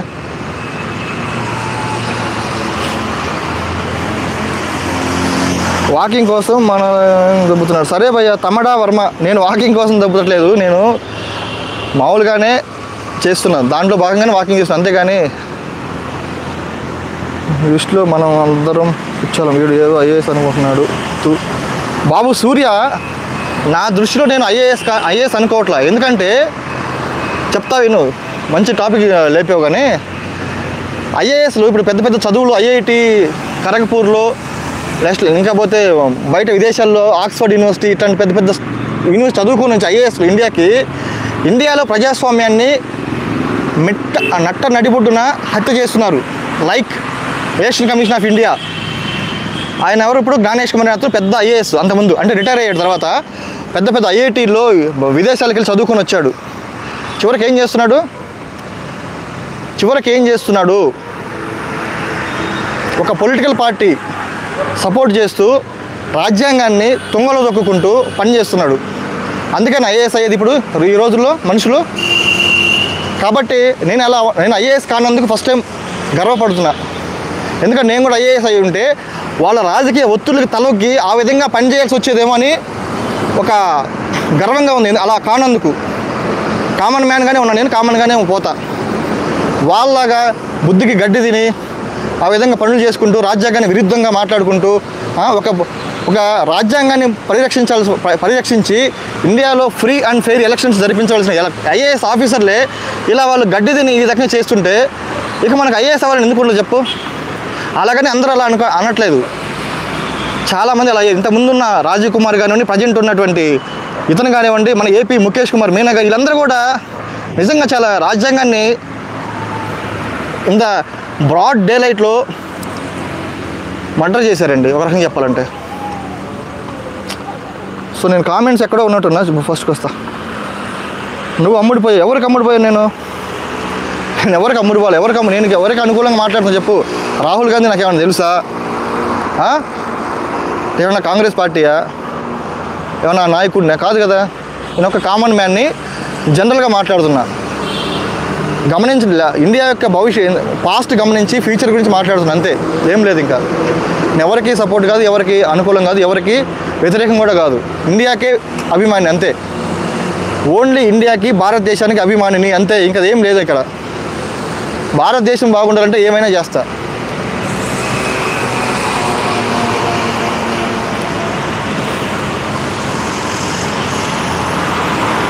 Life is one life. అదే నేను చెప్పేది. రాహుల్ గాంధీ గురించి పూర్తిగా తెలియాలంటే అతను స్పీచ్లన్నీ వినాలి. అతను యూఎస్ఏ వెళ్ళి ఇక్కడ చేసిన స్పీచ్లు కానీ, ఇండియాలో అతను ఇప్పుడు మాట్లాడుతున్న మాటలు కానివ్వండి, అతను చేస్తున్న పోరాటం కానివ్వండి, ఇండియా బాగు కోసం చేస్తున్నాడు అయ్యండి.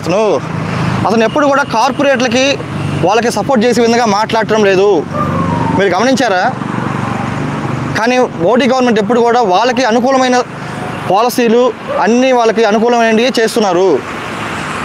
ఫర్ ఎగ్జాంపుల్ మనకి ఇప్పుడు రీసెంట్గా మనకి విజయవాడ పక్కనే అన్నవరం, దాన్ని ఏమంటారు, గన్నవరం ఎయిర్పోర్ట్ ఒకటి ఉంటుంది. గన్నవరం ఆ ఎయిర్పోర్ట్ అనేది అదానీ చేతిలోకి వెళ్ళిపోయింది. నెక్స్ట్ వైజాగ్ స్టీల్ ప్లాంట్ కూడా ఆయన చేతిలోకి వెళ్ళబోతుంది.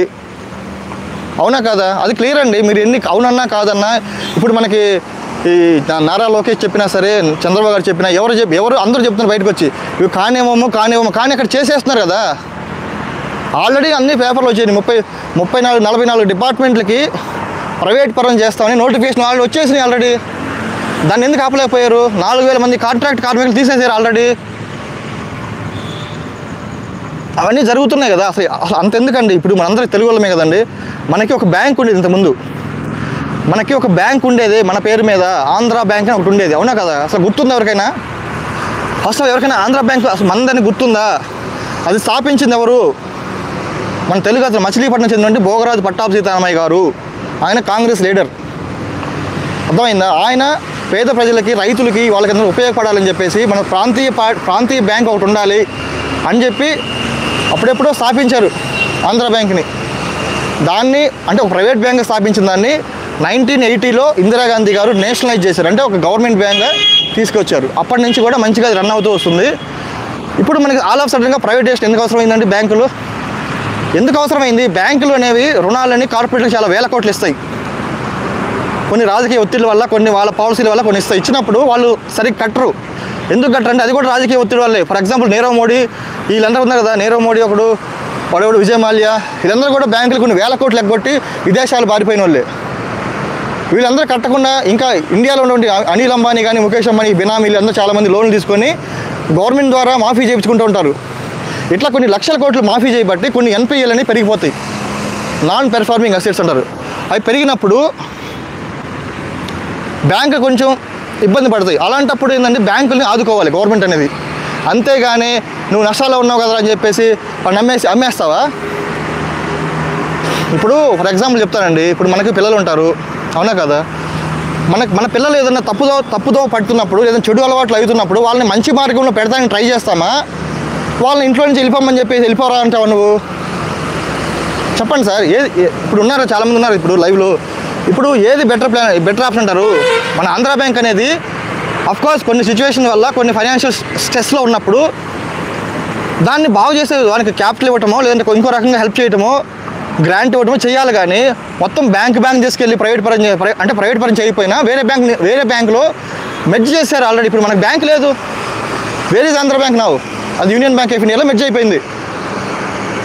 ఇప్పుడు మన ఊరిలో ప్రతి పల్లెటూరులో హాయిగా ఉండేది ఆంధ్రా బ్యాంక్ అంటే అదొక ఫీలింగ్, మన బ్యాంకు. అట్లానే వైజాగ్ స్టీల్ ప్లాంట్ కూడా అంతే. అరే మన ప్లాంటు కొన్ని వందల మంది త్యాగాలు చేసి వచ్చిన ప్లాంట్ ఇది. కొన్ని లక్షల మందికి పరోక్షంగా, కొన్ని వేల మందికి ప్రత్యక్షంగా ఉపాధి కల్పిస్తున్నటువంటి ఒక సంస్థ అనేది మనదనేది ఒకటి ఉంటుంది కదా. ఇప్పుడు అది కూడా మనం ఈ వైజాగ్ స్టీల్ ప్లాంట్ని కూడా అమ్మేసే కార్యక్రమాలు చాలా ముమ్మరం చేశారు ఈ మోడీ గవర్నమెంట్, అంతే కదా.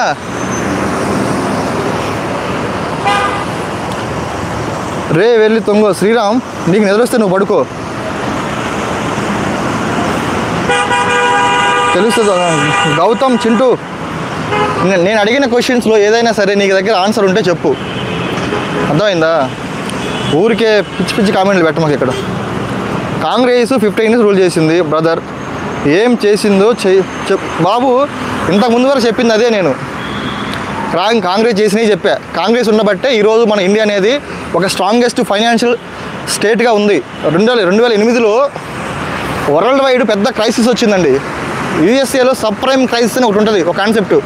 దానివల్ల యూఎస్ఏ కానీ యూకే కానీ ఆస్ట్రేలియా కానీ అన్ని కంట్రీస్లో కూడా పెద్ద క్రైసిస్ వచ్చి పెద్ద బ్యాంకులు కుప్పకూలిపోయినాయి. మెరిల్ లించ్ కానివ్వండి, బ్యాంక్ ఆఫ్ అమెరికా పెద్దవి ఉన్నాయి అన్నమాట. కుప్పకూలిపోయినా సరే ఇండియాలో ఫైనాన్షియల్ సిస్టమ్ అనేది చాలా స్ట్రాంగ్గా ఉంది. కాబట్టి ఎవరి వల్ల ఉంది చెప్పు? ఇందిరాగాంధీ గారు ఇచ్చిన పాలసీల వల్ల కదా బ్యాంకింగ్ సిస్టంలో. నేను చెప్పు, ఇందిరాగాంధీ గారు 1969లో 1980లో ఆల్మోస్ట్ 20 బ్యాంకుల్ని జాతీయం చేశారండి. జాతీయం చేయడం కాకుండా మొత్తం బలోపేతం చేశారు, పాలసీలు మంచి గట్టిగా పెట్టి ఆర్బీఐ ద్వారా. అంతకుముందు నెహ్రూ గారు పంచవర్ష ప్రణాళికల భాగంగా ఎన్ని ఇన్స్టిట్యూట్లు ఏర్పడ్డాయండి. ఎయిమ్స్ కానీ, ఐఐటీస్ కానీ, అగ్రికల్చర్ కాలేజీలు కానివ్వండి, స్టీల్ ప్లాంట్లు కానివ్వండి, ఇవన్నీ ఊరికే వచ్చాయా? ఎవరు డెవలప్ చేశారు? మరి ఎవరు డెవలప్ చేసి ఇవన్నీ ఏర్పడ్డాయి? ఊరికే మాట్లాడమాకండి, తెలుసుకొని మాట్లాడితే మంచిది. కానీ ఈ 11 ఏళ్లలో ఆ విధంగా చెప్పుకునే విధంగా మన మోడీ గారు ఏం చేశారు చెప్పండి సార్. ఇప్పుడు నేను చెప్పాను కదా, అంతెందుకండి, అన్నిటికంటే ముఖ్యంగా పివి నరసింహారావు గారు 1991లో తీసుకొచ్చిన ఎల్పిజి రిఫార్మ్స్ వల్ల ఇండియా కంట్రీ అనేది ఈరోజు ఇంత స్ట్రాంగెస్ట్గా ఉంది అని చెప్తాను నేను, గట్టిగా బల్లగుద్ది చెప్తా. మరి అలాంటి రిఫార్మ్స్ ఏమైనా తెచ్చాడా మోడీ గారు? చెప్పాలి మహానుభావులు, వాట్సాప్ యూనివర్సిటీ వాళ్ళు. అదేమంటే హిస్టరీ మొత్తం తిరగరాయటం అదంతా రాంగు. కాంగ్రెస్ వల్ల రాలేదు, ఏంది మన ఇండిపెండెన్స్ అనేది మా వాళ్ళు వచ్చింది అని రాపించుకుంటున్నారు బుక్స్లో, ఎన్సీఆర్టీ బుక్స్ అన్నింటిలో మార్పించుకో. నిజం అనేది ఎప్పుడు దాగదు కదా, ఏదో ఒక రోజు బయటపడుతుంది.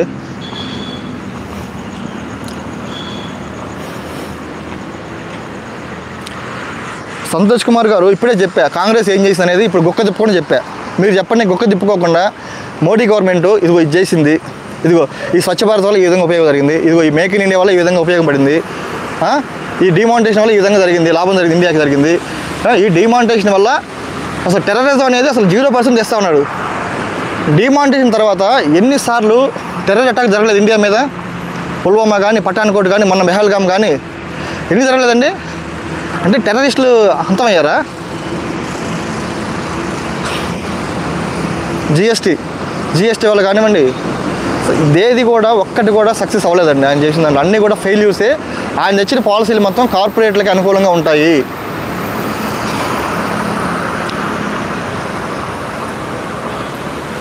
యోగి ఈజ్ ఆల్సో అంటే ఎవరు యోగి అంటే ఎవరి గురించి చెప్తున్నావు? యోగేంద్ర యాదవ్ గురించి చెప్తున్నావా ఏంటి? ఎస్, యోగేంద్ర యాదవ్ కూడా నాకు మంచి క్యాండిడేట్గా కనిపిస్తుంది. కానీ ఆయన కనుక అంటే ఆయన సపరేట్ పార్టీ కాబట్టి స్వరాజ్ అభియాన్ అనే పార్టీ ఉంది. యోగేంద్ర యాదవ్, నువ్వు యోగి అని నేను ఆయన అనుకుంటున్నా. యోగేంద్ర యాదవ్ కూడా చాలా మంచి క్యాండిడేట్ అండి ప్రైమ్ మినిస్టర్ పదవికి. ఒకవేళ ఆయన కాంగ్రెస్లో జాయిన్ అయ్యి ప్రైమ్ మినిస్టర్ పదవి ఆయనకి ఇస్తారంటే కూడా నేను ఒప్పుకుంటా. ఆయన కూడా చాలా రాహుల్ గాంధీ కంటే కూడా చాలా గొప్ప లీడర్. కానీ ఆయనకి పొలిటికల్ బలం లేదు. యోగేంద్ర యాదవ్ ఇప్పుడు బీహారు ఎస్ఐఆర్ మీద కోర్టుకు వెళ్ళాడు కదా, అతని గురించి మాట్లాడుతున్నాను. ఎవరికైనా తెలుసు అతని గురించి? చాలా మంచి గొప్ప వ్యక్తి అండి. అలాంటి వాళ్ళు కావాలండి. ఊరికే తన పబ్బం గడుపుకోవడం కోసం కార్పొరేట్లకి ఊడికం చేస్తూ బతికే వాళ్ళు మనకు అవసరమే లేదు ఇండియాకి.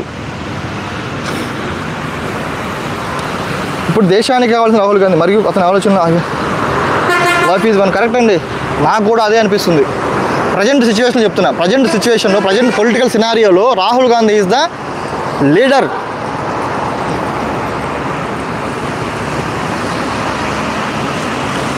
సంతోష్ కుమార్ గారు, అది నువ్వు అనుకుంటే సరిపోదండి, అందరూ అనుకోవాలి, దేశం మొత్తం అనుకోవాలి కదా.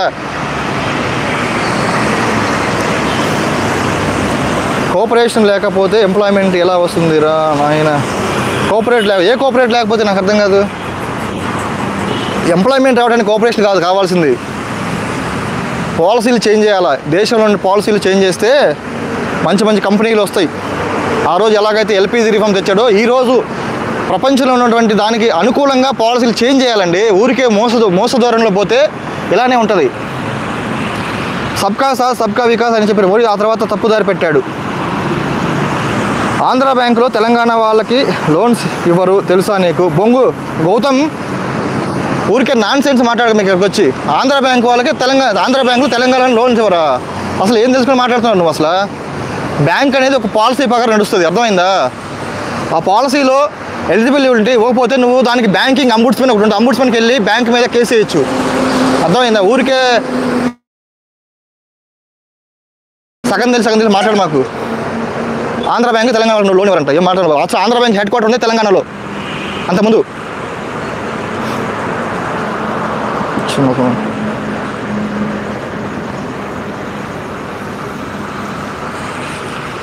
Supporting corporate industry create jobs and helps creating jobs own be against government this is propaganda ఏం కాదండి. సగితారియన్ 2003 కార్పొరేట్లకి అనుకూలంగా లేకపోతే అదానీ ఆస్తులు 2014 ముందు ఎంత, ఇప్పుడు ఎంత? అదానీ షేర్లు గ్రీన్ కానివ్వండి, పవర్ కానివ్వండి, అన్ని రకాల షేర్లు 2014 ముందు ఎంత, ఇప్పుడు ఎంత? ఒక్కసారి గూగుల్లో కొట్టి చూడండి సార్, ఆ స్క్రీన్ షాట్ పెడితే నాకు బాగుంటుంది. ఎందుకు అదానీ షేర్లన్నీ ఒక జంప్ తీసుకున్నాయండి సడన్గా, ఆల్ ఆఫ్ సడన్గా మోడీ రాగానే? అంతకుముందు ఎందుకు రాలేదు అంటే అంతకుముందు బిజినెస్ చేయలేదు, అతను బిజినెస్ చేయలేదా? చేశాడు కదా, అంతకుముందు కూడా బిజినెస్ చేశాడు కదా, ఇప్పుడు కూడా చేస్తున్నాడు కదా. ఇప్పుడు ఎందుకు హైక్ తీసుకున్నాయి, అప్పుడు ఎందుకు నార్మల్గా పడుకొని ఉన్నాయి స్టాక్స్ అన్నీ? చిన్నపిల్లలకు చెప్పండి సార్, వెళ్ళి కింద నోట్లో వేలు పెట్టుకుంటారు, వాళ్ళకి చెప్తే వాళ్ళు నమ్ముతారు అనమాట. ప్రైవేట్ కాలేదురా బాబు ఆంధ్ర బ్యాంక్ ఇంటిగ్రేషన్ లోనే. గౌతమ్ చింటూ, నేను చెప్పేది కూడా అదే. ఆంధ్ర బ్యాంక్ అనేది ఒక ఆంధ్ర వాళ్ళకి ఒక ఫీలింగ్ ఉంటుంది, అరే మన బ్యాంకు మన వాళ్ళు పెట్టింది. భోగరాజు పట్టాభి సీతారామయ్య గారు ఒక గొప్ప ఫ్రీడమ్ ఫైటర్, ఆయన పెట్టిన బ్యాంకు మన కోసం పెట్టాడు, అది అర్థమైందా? మన ఆంధ్రాలో చిన్న మారుమూల గ్రామాలకు పోయిన ఆంధ్ర బ్యాంక్ ఉండేది, ఇప్పుడు అనేది అసలు ఆంధ్ర పేరే లేదు కదా, తీసుకెళ్ళి యూనియన్ బ్యాంకులు కలిపేశారు కదా. అసలు ఆంధ్ర బ్యాంక్ అంటే చిన్న బ్యాంకులు, United bank of India, UCO bank, ఇలాంటి చిన్న బ్యాంకులు మాత్రం అలానే ఉన్నాయి. వేరాస్ మన గౌరవం అనేటువంటి మన బ్యాంకు మాత్రం లేదు ఇక్కడ. దాన్ని ఎవరు వ్యతిరేకించే అంత దమ్ము కూడా ఎవరు లేదు అక్కడ. మోడీని వ్యతిరేకించము, ఆయన ఏ పాలసీ తీసుకుని ఆ పాలసీకి ఓకే చెప్పడమే మనకు తెలిసింది అంతే. బాబు వద్దు బాబు, మాకు ఒక ఆంధ్ర బ్యాంక్ కావాలి, మాకంటూ ఒక పేరుంది అని ఎవడన్నా సరే అడిగి అపోజ్ చేశాడా? దాని గురించి ఎవరైనా ధర్నా చేశారా? ఇప్పుడు వైజాగ్ స్టీల్ ప్లాంట్ కూడా అదే స్థితిలో ఉంది. ఇలానే కళ్ళు మూసుకొని కూర్చుంటే అది కూడా ప్రైవేటైజేషన్ అయిపోతే వాడు వచ్చి ఎత్తుకొని పోతాడు. వాడు ఎవరిపోయాడంటే అదానీ వచ్చి గద్దలాగా ఎత్తుకొని పోతాడు స్టీల్ ప్లాంట్ని. ఇట్లా సేమ్ జరుగుతుంది, చూడండి, మీరే చూస్తూ ఉండండి, అదే జరగబోతుంది. ఇట్లానే మనం ఊరుకుంటే ఇలానే జరుగుతుంది. ఒక ఉద్యమం లాగా తీసుకొచ్చి దాన్ని పోరాటం చేస్తే తప్ప మనం కాపాడుకోలేము. That is what I'm telling. నేను కాంగ్రెస్ 15 ఏళ్ళు ఏం పీకింది అని అడిగాను. చెప్పాను కదా ఇందాక 100 చెప్పాను నేను. అర్థమైందా? మళ్ళీ ఒకసారి వెనక్కి వెళ్ళి విను. నువ్వు వినకపోతే వెనక్కి వెళ్ళి రిపీట్ మోడ్లో విను. నేను క్లియర్గా చెప్పా కాంగ్రెస్ ఏం చెప్పింది, మొత్తం ఏం చేసింది, పివి నరసింహన్ ఏం చేశాడు, ఇందిరాగాంధీ ఏం చేసింది, జవహర్లాల్ నెహ్రూ పంచవర్ష ప్రణాళిక ఏం చేశాడు, ఐఐటీలు ఎలా వచ్చాయి, అగ్రికల్చర్ యూనివర్సిటీలు వచ్చాయి, స్టీల్ ప్లాంట్ ఎలా వచ్చాయి, అన్ని పరిశ్రమలు ఎలా పెరిగాయి, ఇవన్నీ చెప్పా. అర్థమైందా? తెలియకపోతే మళ్ళీ వెనక్కి వెళ్ళి ఒకసారి విను రిపీట్ మోడ్లో పెట్టుకొని. నీకోసం నేను మళ్ళీ పొద్దుగులు చెప్పలేను కదా. నువ్వు చెప్పు, ఫస్ట్ ఆఫ్ ఆల్ నువ్వు చెప్పు. మోడీ గవర్నమెంట్ అనే అతను ఇప్పుడు 11 ఏళ్ళలో ఏం చేశాడు, ఏ పాలసీ వల్ల ఇండియాకి లాభం జరిగిందని ఒక్కటి చెప్పు నాకు. I know Andhra Bank, as I like in Karnataka, a border town from Andhra Bank gave small group loan to help needy. Yes. Sunita Nandana creation. Correct andi. You are correctly said. Because Andhra Bank is a nationalized bank by Indira Gandhi, 1980. Previously it was a private bank, but in 1980 Indira Gandhi nationalized so many banks, including Andhra Bank. అప్పటి నుంచి దానికి ఒక policy ఉంటుంది. ఆ policy ప్రకారం అనేది గవర్నమెంట్కి అనుకూలంగా గవర్నమెంట్ అనేది ఒక పాలసీ రిలీజ్ చేస్తారు. ఆ పాలసీ ప్రకారం లోన్లు కానివ్వండి, డిపాజిట్లు కానివ్వండి, ఇవన్నీ చేస్తూ ఉంటారు. ఏ బ్యాంక్ అయినా సరే, not only Andhra bank, any government bank. ఆ మాటకు వస్తే ఎనీ ప్రైవేట్ బ్యాంక్ ఆల్సో. అలాంటిది మన పేరు పెట్టుకొని మన ప్రాంతంలో పుట్టిన బ్యాంకు మనకు లేకుండా పోయింది. ఇప్పుడు దాని గురించి ఎవడు అడగల, అసలు అడిగేలోపు వెళ్ళిపోయింది, కలిపేశారు ఆల్రెడీ. ఇప్పుడు మనకి బోర్డు కనపడదు, ఏం కనపడదు. అంటే ఆ ఫీలింగ్ పోయిందని మిస్ అవుతుంది, ఆ ఫీలింగ్ లేదని మిస్ అవుతున్నాం అంతే. ఇప్పుడు వైజాగ్ స్టీల్ ప్లాంట్ ఉందండి, ఎంతమంది త్యాగం చేశారు వైజాగ్ స్టీల్ ప్లాంట్ కోసం? 32 మంది ప్రాణత్యాగం, 64 ఊర్లు, వాళ్ళ ఊర్లు వదిలేసి స్టీల్ ప్లాంట్కి స్థలం ఇచ్చేసి వాళ్ళు వెళ్ళిపోయారండి. 64 ఊర్లు అంటే ఎన్ని వేల మంది ఉంటారండి ఆ ఊర్లో? అంతమంది త్యాగం చేసి మన కోసం ఒక ప్లాంట్ వస్తుంది, మనందరం కష్టపడదామండి అని చెప్పేసి వాళ్ళు ఇస్తే, ఈరోజు ఏదో కొంచెం నష్టాలు వచ్చినాయి కదా అని చెప్పేసి దాన్ని చక్కదిద్దే ప్రయత్నం మానుకొని ప్రైవేట్ వాళ్ళు కట్టబెట్టే ప్రయత్నం చేస్తున్నారు ఈ గవర్నమెంట్ వాళ్ళు. ఎంత దౌర్భాగ్యం అండి. నువ్వు కాంగ్రెస్ సపోర్ట్ చేసి నువ్వు ఇండియాకి ద్రోహం చేస్తున్నావు. సోలో ఆపరా. పివి దుర్గారావు గారు, నేను కాంగ్రెస్ సపోర్ట్ చేస్తే దేశానికి ద్రోహం చేసినట్ట? అసలు ఏ జమానాలో ఉండవు నాకు అర్థం కాదు. నువ్వు దుర్గారావు గారు, నీ మైండ్ సెట్ ఎంత ఓల్డ్గా ఉందంటే, అంటే ఒక వ్యక్తి ఒక పార్టీకి సపోర్ట్ చేస్తే దేశానికి ద్రోహం చేసినట్టే నువ్వు ఒక స్టాంప్ వేస్తున్నావు. అర్థమైందా? ఫస్ట్ ఆఫ్ ఆల్ ఆలోచన ఉంటే బయటపడు. అర్థమైందా? ప్రతి వ్యక్తికి ఒక పార్టీని అభిమానించే హక్కు, ఒక పార్టీకి సపోర్ట్గా మాట్లాడే హక్కు రాజ్యాంగం కల్పించింది. మన ఇష్టం అది, మన భావ ప్రకటన స్వేచ్ఛ అది. అర్థమైందా? నీకు బీజేపీ బాగుండొచ్చు, నాకు అలా కాదు కదా. నాకు క్లియర్గా తప్పులు కనిపిస్తున్నాయి. అది నా స్వేచ్ఛ అండి. మీరెవరు చెప్తానికి? అంటే ఒక పార్టీకి సపోర్ట్ చేయకపోతే నేను దేశద్రోహినేనా? ఫస్ట్ ఆఫ్ ఆల్ ఆ మైండ్ సెట్ నుంచి బయటపడాలండి. నేను మిమ్మల్ని మీ గురించి కోపడట్లేదు, బాధపడుతున్నా. ఏంది ఇలా ఉన్నారా మా ఇండియన్స్ అని. Andhra Bank merged with Union Bank అవన్నీ as part of the government led construction plan to create a larger సగితారియన్.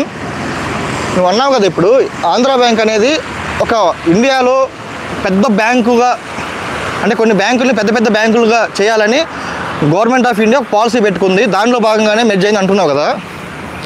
మరి ఆంధ్ర బ్యాంక్ అంటే చిన్న బ్యాంకులు ఏం చేసినండి? ఎందుకు మెర్జ్ అవ్వలేదు? UCO bank, United bank of India, ఇవన్నీ మన బ్యాంక్ అంటే చిన్నయే కదా. అవి ఎందుకు మెర్జ్ కాలేదండి? ఓన్లీ ఆంధ్ర బ్యాంకు, ఓహో వీళ్ళు సౌత్ వాళ్ళు, వీళ్ళు ఏం పట్టించుకోర్రా, వాళ్ళని ఏం చేసినా సరే వాళ్ళకి అసలు ఎవరు అడిగేవాడు దిక్కున్నాడని చెప్పేసి వాళ్ళు ఇష్టపడి చేసుకుంటూ పోయారు. మనమే సైలెంట్గా చూస్తూ కూర్చున్నాం.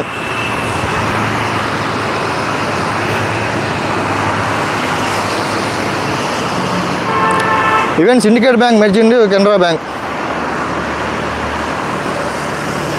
ఏమండి, ఫస్ట్ ఆఫ్ ఆల్ మీరు చెప్పేది అంటే సిండికేట్ బ్యాంకు, కెనరా బ్యాంక్ అనేవి కర్ణాటక బ్యాంకులు. అర్థమైందా? 2 కర్ణాటక బ్యాంకులు వండుకుని ఒక దాంట్లో పెట్టి అదొక అంటే ఆ 2 బెంగళూరు బేస్డ్ బ్యాంకులు అంటున్నారు, అంటే కర్ణాటక బేస్డ్ అనమాట, అక్కడ స్థాపించబడ్డాయి. కానీ ఇప్పుడు కర్ణాటకకి కెనరా బ్యాంక్ ఉందండి, మనకేముంది చెప్పండి? ఆంధ్ర బ్యాంకే. ఆంధ్రప్రదేశ్కి ఉన్న బ్యాంక్ ఉందా? Nationalise bank. ఉండాల్సిన బ్యాంకు తీసుకెళ్ళి మెర్జ్ చేశారు. ఇప్పుడు నేను బ్యాంక్ని మెర్జ్ చేసారా పాలసీ గురించి మాట్లాడాలి అంటే మన ఆంధ్ర అనేది ఒక ఫీలింగ్ ఉన్న బ్యాంక్ ఉండేది కదా, అంత ఒకప్పుడు ఉండేది అంటే అది చరిత్రలో కలిసిపోయిందని చెప్పుకుంటాం. ఇప్పుడు అదే మనం ఆ రోజు వాళ్ళు ఆ ఐడియా తీసుకున్నప్పుడే మనం వ్యతిరేకించుంటే మనం కాపాడుకునే వాళ్ళమేమో కదా అనేది నా పాయింట్ ఇక్కడ. అదేవిధంగా వైజాగ్ స్టీల్ ప్లాంట్ కూడా పోతుంది, దాని రెండుకి లింక్ చేసి చెప్తున్నా అంతే. ఆల్మోస్ట్ ఆంధ్ర బ్యాంక్ ఇప్పటికి 5 years అయింది, అది వేరే విషయం. డిబేట్ పెట్టి I will tell you good answer but I have lot of answers. ఎవరి గురించి డిబేట్ పెట్టమంటారండి? శ్రీరామ్ గారు, నువ్వు దొంగ వచ్చు కదా, ఫస్ట్ వెళ్ళి నీకు నిద్ర రాగలేదు. సోది ఆపు సోదరా. సరే, నువ్వు నిజం చెప్తే నేను సోది ఆపుతా. నరేంద్ర మోడీ గారు తెచ్చిన ఒక్క పాలసీ వల్ల ఇండియా అనేది ప్రోగ్రెసివ్గా వెళ్ళబోతుంది లేదా వెళ్ళింది అని ఏదైనా చెప్పగలవా? నువ్వు చెప్పలేవు. నీ దగ్గర ఆన్సరే ఉండదు నీ దగ్గర. ఎందుకంటే ఒక్క పాలసీ కూడా ఆయన చేసిన దాంట్లో ఇండియాకి సపోర్ట్గా కానీ అనుకూలంగా కానీ ఇండియాని ఒక డెవలపింగ్ కంట్రీ వైపు నడిపించే ఒక్క పాలసీ కూడా లేదు అని నేను బల్లగుద్ది చెప్తా. నువ్వు చెప్పగలవా? ఏ పాలసీ చెప్పు. ఏ పాలసీ వల్ల ఇండియాకి లాభం పొందింది? జిఎస్టీ వల్ల, డిమానిటేషన్ వల్లనా? చెప్పు. ఏదైనా రిఫార్మ్ తెచ్చాడా? ఒక ఎల్పిజి రిఫార్మ్స్ లాగా పెద్ద దేశాలు తిరిగి వస్తుంటాడు కదా మోడీ గారు వెళ్ళి. ఆల్మోస్ట్ నాకు తెలిసి ఈ పాటికి 100 కంట్రీలు అయిపోయి ఉంటాయి ఆయన తిరగటంలో. అన్ని దేశాలు తిరిగినోడికి ఎంత నాలెడ్జ్ ఉండాలండి? అంటే ఊరికి టైం పాస్ చేస్తున్నాడు అక్కడికి వెళ్ళి. కనీసం అక్కడికి వెళ్ళి వచ్చి కూడా ఒక ప్రెస్ మీట్ కూడా పెట్టాడు. ఇదిగో ఇది జరిగింది, ఈ కంట్రీ వెళ్ళాను, ఈ అగ్రిమెంట్ జరిగింది, ఇండియాకి వాళ్ళకి ఇంత ఒప్పందం, ఇంత రాబడి వస్తుంది, ఏమీ ఉండవు. వెళ్తాడు, వస్తాడు, కూర్చుంటాడు, కరెక్ట్గా ఎలక్షన్ టైంలో ప్రత్యక్షం అవుతాడు. అది కాదండి కావాల్సింది, రెస్పాన్సిబిలిటీ కావాలి. ఇండియాకి ఒక ప్రధానమంత్రి అంటే అందరితో మాట్లాడాలి, ప్రెస్ మీట్లు పెట్టాలి, తిరగాలి, పాదయాత్ర చేయాలి, ఇలాంటివి ఉంటాయి, చాలా ఉంటాయి. చెయ్యరు ఎవరు కూడా. ఇందిరాగాంధీ కూడా ఎన్నో బ్యాంకులను విలీనం చేసిందిరా హౌలే. అరే హౌలే, సంతోష్ కుమారు, నేను చెప్పింది అదేరా. చాలా ప్రైవేట్ బ్యాంకుల్ని జాతీయం చేసిందని చెప్పా. జాతీయం అంటే ఏంటి? వాటికి ఉన్న స్టేటస్ని పెంచినట్టే కదా. ఒక ప్రైవేట్ బ్యాంక్ తీసుకొచ్చి గవర్నమెంట్ నేను చూసుకుంటాను మొత్తం అని చెప్తే ప్రజలకు ఉపయోగమే కదా. ప్రైవేట్ బ్యాంక్ ఉంటే ఏం చేస్తారు? వాళ్ళ రూల్స్ అనేవి చాలా స్ట్రిక్ట్గా ఉంటాయి. అదే గవర్నమెంట్ దగ్గరికి వచ్చి నువ్వు ఏదైనా లోన్ అడిగితే ఇవ్వకపోతే నువ్వు డైరెక్ట్గా అంబుడ్స్మెన్కి వెళ్ళొచ్చు, లేదంటే గవర్నమెంట్ వాళ్ళకి కంప్లైంట్ చేయొచ్చు, చాలా ఉంటాయి కదా, వాళ్ళ మీద యాక్షన్ తీసుకుంటారు. అట్లా ప్రైవేట్ బ్యాంకులు అలా కాదు కదా. మా పాలసీ ఇలా చేంజ్ చేసే ఉంటారు, కానీ గవర్నమెంట్ బ్యాంకులో పాలసీని గవర్నమెంట్ చేంజ్ చేస్తుంది.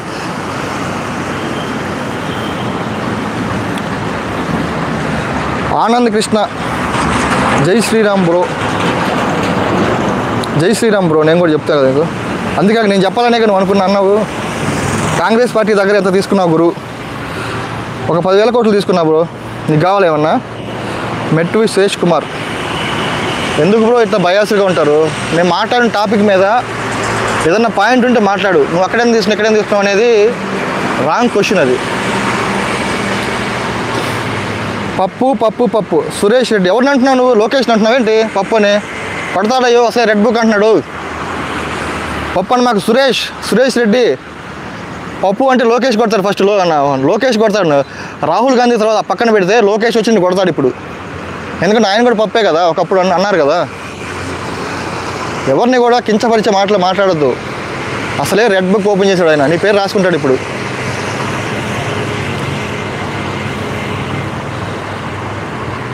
ఇంతకీ ఏం చదువుకున్నావు నువ్వు? దేశాన్ని చదివా బ్రో. దేశంలో జరుగుతున్నటువంటి అరాచకాలు చదివా, దేశంలో జరుగుతున్నటువంటి పొలిటికల్ దారుణాలు చదివాను, మనుషులను చదివాను, అంతకంటే ముఖ్యంగా. జై శ్రీరామ్ చెప్పాను కదా బ్రో, మళ్ళీ ఏం చెప్తున్నావు? Manmohan Singh was a great financial expert I feel. అవునండి, అందుకే అతనికి వచ్చారు. అంతకుముందు ఆయన ప్రైమ్ మినిస్టర్ కాకముందే పివి నరసింహారావు టైంలో ఆయన ఫైనాన్స్ మినిస్టరు. ఆయన కూడా ఎల్పిజి రిఫార్మ్స్లో పెద్ద పాత్ర పోషించాడు. అందుకని ఆయనకి ఇచ్చారు ఊరికే ఇవ్వట్లా ఆయనకి ప్రైమ్ మినిస్టర్ పదవి. ఎవరన్నా చదువుకున్న వాడికి ఇస్తే దేశం బాగుపడుతుంది. ఊరికి ఇట్లా అలానే నరేంద్ర మోడీని కించపరచలేదు. ఆయన టీ అమ్ముకున్నాడు కదా, ఆయనకి ఎందుకు ఇచ్చారు అని అనట్లేదు. టీ అమ్ముకున్నా సరే దేశ ప్రధాని అయ్యాడంటే ఆయన గ్రేట్నెస్ అది. కానీ దేశానికి ఉపయోగపడిన పనులు కూడా చేయాలి కదా, అవునా కదా? ప్రధానమంత్రి అయినంత మాత్రాన సరిపోదు. దానికి తగ్గట్టు దేశానికి ఉపయోగపడే పాలసీలు పాలసీ మేకింగ్లు ఇట్లాంటి మంచి మంచి తీసుకొస్తే దేశం అనేది ముందుకెళ్తుంది. ఊరికే కార్పొరేట్లకు అనుకూలంగా నిర్ణయాలు తీసుకుంటూ వాళ్ళని బతికిస్తూ ఉంటే మరి మిగతా ప్రజలు ఏం కావాలా? స్టీల్ ప్లాంట్కి మైన్స్ లేవు బ్రదర్, ఏం చేయమంటావు? మైన్స్ అల్లొకటి చేయాలి బ్రయ్యా. శరత్ కుమార్ ఇప్పిలి మైన్స్లో క్యాప్టివ్ మైన్స్ లేవనేది మనకు తెలుసు. అది 1982లో ఎప్పుడైతే కన్స్ట్రక్షన్ చేశారో 1971లో దానికి ఫౌండేషన్ స్టోన్ వేశారు. ఇందిరాగాంధీ గారు ఫౌండేషన్ స్టోన్ వేసింది ఇందిరాగాంధీ. తర్వాత 1982లో స్టార్ట్ చేసి 1992 కల్లా క్లోజ్ అయిపోయింది అది కట్టడం. అప్పట్లోనే వాళ్ళు మైన్స్ అలొకేట్ చేస్తుంటే ఇప్పుడు ఈ పరిస్థితి వచ్చేది కాదు, నష్టాల్లోకి వచ్చేదే కాదు అసలు స్టీల్ ప్లాంటు. ఇప్పుడు మిగతా స్టైల్కి ఈ జిందాల్ స్టీల్ కానీ టాటా స్టీల్ కానీ వీళ్ళందరికేమో మంచిగా మైన్స్ ఉన్నాయి, సొంత గన్లు ఉన్నాయి, మనకు మాత్రం లేవు. అయినా సరే మనం మంచిగా ప్రాఫిట్ తీసుకొచ్చాం. ఏదో కొన్ని రా మెటీరియల్ కాస్ట్ పెరగటం వల్ల మనకి నష్టాలు వచ్చినాయి, వాస్తవం. స్టీల్ ప్లాంట్కి అదే భయ్యా, స్టీల్ ప్లాంట్కి మైన్స్ కేటాయించి దానికి కొంత క్యాపిటల్ ఫండ్ గ్రాంట్ ఇస్తే అది దూసుకెళ్తుంది. ఇప్పుడు అలా చేయకుండా ఇందాక నేను ఒక ఎగ్జాంపుల్ చెప్పా. ఇప్పుడు మన పిల్లలు ఉంటారు, పిల్లలు అనేవాళ్ళు తప్పుదోవ పడుతుంటే లేదంటే ఏదన్నా వాళ్ళు చెడు మార్గంలో వెళ్తుంటే మనం వాళ్ళని మంచి సరి చేయాలి. అంతేగాని వాళ్ళని తీసుకెళ్ళి నువ్వు ఇంట్లో నుంచి వెళ్ళిపోరా, నువ్వు సిగరెట్ తాగుతున్నావు, నువ్వు మందు తాగుతున్నావు, నాకు కటిఫ్, నువ్వు వెళ్ళిపో, ఇక నాకు సంబంధం లేదు అంటావా? మరి గవర్నమెంట్ చేస్తుంది ఇప్పుడు. What is central government doing now? ఇప్పుడు స్టీల్ ప్లాంట్ అనేది నష్టాల్లో ఉంది, ఏం చేయాలా? దానిని బాగు చేసే ఉద్దేశం ఉంటే ఏం చేయాలి చెప్పండి ఎవరైనా. దానికి కొంత క్యాపిటల్ ఇవ్వాలి, గ్రాంట్ ఇవ్వాలి, లేదంటే లోన్స్ ఏదంటే మాఫీ చేయాలి. సెంట్రల్ గవర్నమెంట్ వాళ్ళు దానికి సపోర్ట్ చేస్తే, లేదంటే గ్రాంట్ ఇట్లా క్యాప్టివ్ మైన్స్ గనులు లేవు కాబట్టి గనులు కేటాయిస్తే అది మంచి పొజిషన్లోకి వస్తుంది. 10 మందికి, ఇంకా కొన్ని వేల మందికి, కొన్ని లక్షల మందికి ఫ్యూచర్లో ఉపాధి కలుగుతుంది దానివల్ల. అది మర్చిపోయి వాడు అదాని గారు ఉన్నాడు కదని చెప్పి ప్రతి ఒక్కటి ప్రతి పోర్టు వాడికే, ప్రతి విమానాశ్రయం వాడికే, ప్రతి గనుల వాడికే ఏంద్ర బాబు నాకు అర్థం కాదు. ఎటుపోతుంది ఇండియా అనేది?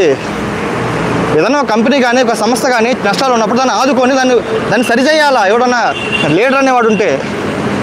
ప్రధాన్ని ప్రైవేటైజేషన్ చేస్తాను. ఇప్పుడు వందే భారత్ ట్రైన్ పెట్టాడండి, ఎవరికంటే ఉపయోగం దానివల్ల? ఇప్పుడు సామాన్య ప్రజలు దాంట్లో టికెట్ కొనగలిగే స్థితి ఉందా? ఇప్పుడు హైదరాబాద్ నుంచి వైజాగ్ వెళ్ళాలంటే ఎంత టికెట్? దాంట్లో ఆల్మోస్ట్ 2000 ఉంది, 2000 పైన ఉన్నట్టుంది. తిరుపతికైనా అంతే, 1600, 1700, 1800 అలా అంతుంది. అంత ఎవడైనా సరే కామన్ మ్యాన్ అనేవాడు వందే భారత్ ట్రైన్లో టికెట్ కొని వెళ్ళే స్థితి ఉందా? ఆ డబ్బులన్నీ ఎక్కడికి వెళ్ళి తెలుసా అండి మీరు? గవర్నమెంట్కి వెళ్ళట్లా, అది ఒక ప్రైవేట్ సంస్థకి వెళ్ళిపోతున్నాయి డబ్బులన్నీ. అది కూడా ప్రైవేట్ పరం చేశాడు ఆల్రెడీ. రైల్వే ట్రాక్లు ప్రైవేట్ పరం చేస్తారు, ప్రతి ఒక్కటి ప్రైవేట్ పరం చేసి ఈ విధంగా దోచుకుంటున్నాడండి జనాల దగ్గర. జనాలేమో జై శ్రీరామ్ ఇదొక్క మాట తప్పితే వాళ్ళకి ఏమైనా తెలుస్తుందండి? మొత్తాన్ని మాయలో పడేస్తానండి, ఒక ట్రాన్స్లో పడేసి ఇండియాని ఈ విధంగా ప్రతి ఒక్క సంస్థని ప్రైవేట్ పరం చేసుకుంటూ పాలసీలు మొత్తం కార్పొరేట్లకు అనుకూలంగా మార్చుకుంటూ మోడీ గవర్నమెంట్ ఇలా చేస్తుంది. కాబట్టి ఇండియా అనేది ఇంకా ఈ స్థితిలో ఉంది ఇప్పటికీ.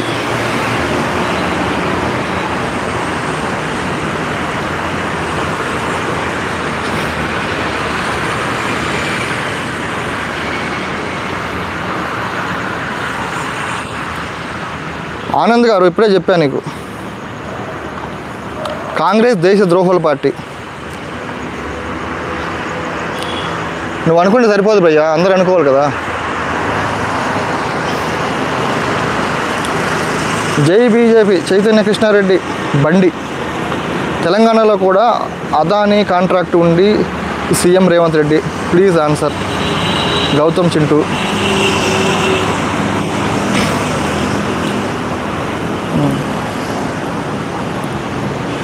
ఉండొచ్చు, చెప్పలేం కదా అది. అసలు నాకు ఐడియా లేదు భయ్య. మేబీ ఇప్పుడు ఓన్లీ బీజేపీ పార్టీ అన్ని స్టేట్స్లో కూడా ఉంది అదానికి కాంట్రాక్ట్లు. ఈ గ్రీన్ ఎనర్జీ ఉంది కదా, ఈ సోలార్ ప్లాంట్లు ఇవన్నీ కూడా ఆయన బినామీలు. వీళ్ళందరూ కూడా ఎవరో కాదు కొత్తగా. ఇప్పుడు ప్రకాశం జిల్లాలో ఇప్పుడు కరియేడ్ అని ఒక ఊరు ఉంటుంది. ఆ ఊరిలో ఇండోసోల్ అని ఒక కంపెనీ వచ్చి సోలార్ ప్లాంట్లు పెడతామని కొన్ని ఊరిని ఖాళీ చేయడానికి ట్రై చేస్తుంది. గవర్నమెంట్ వంత పడుతుంది వాటికి. అర్థమైందా?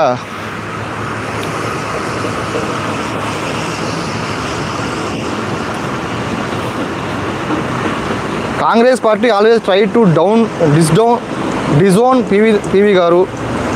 నువ్వు అన్నది కరెక్టే, కానీ ఆయన అంత చేస్తున్నా సరే ఇండియాకి అంత చేశాడంటే ఆయన గ్రేటే కదా. ఆయన ఒక ఆయన నిలబెట్టింది ఎవరండి? అంత ఎందుకండి? ఆయన్ని ప్రైమ్ మినిస్టర్ పదవిలో నిలబెట్టింది, కూర్చోబెట్టింది ఎవరు? కాంగ్రెస్ వాళ్ళే కదా. ఇప్పుడు రాజీవ్ గాంధీ చనిపోగానే అక్కడ ఒక వేకెన్సీ ఏర్పడింది 1991లో, అవునా కదా? రాజీవ్ గాంధీ అక్కడ తమిళనాడులో శ్రీపెరుంబదూరులో అక్కడ వాళ్ళు ఎల్టీటీ వాళ్ళు హత్య చేశారు. వెంటనే అక్కడ ప్రైమ్ మినిస్టర్ పదవి అనేది వేకెన్సీ ఉంది. అప్పుడు ఎవరున్నారో దేశం చూస్తే పివి నరసింహ గారు కనపడ్డారు. కాంగ్రెస్ పార్టీ తీసుకెళ్ళి కూర్చోబెట్టారు, బ్రహ్మాండం చేశాడు. తర్వాత జరిగిన కొన్ని సిచ్యువేషన్ వల్ల మేబీ వాళ్ళ పొలిటికల్ సంథింగ్ జరిగిన బట్టి ఆయన్ని ఇలా చేశారు. కానీ ఆయన ఉన్న 5 years మాత్రం పర్ఫెక్ట్ చేశాడు. ఈ దేశాన్ని చాలా ముందుకు తీసుకెళ్ళడంలో కీలకమైన పాత్ర పోషించాడు.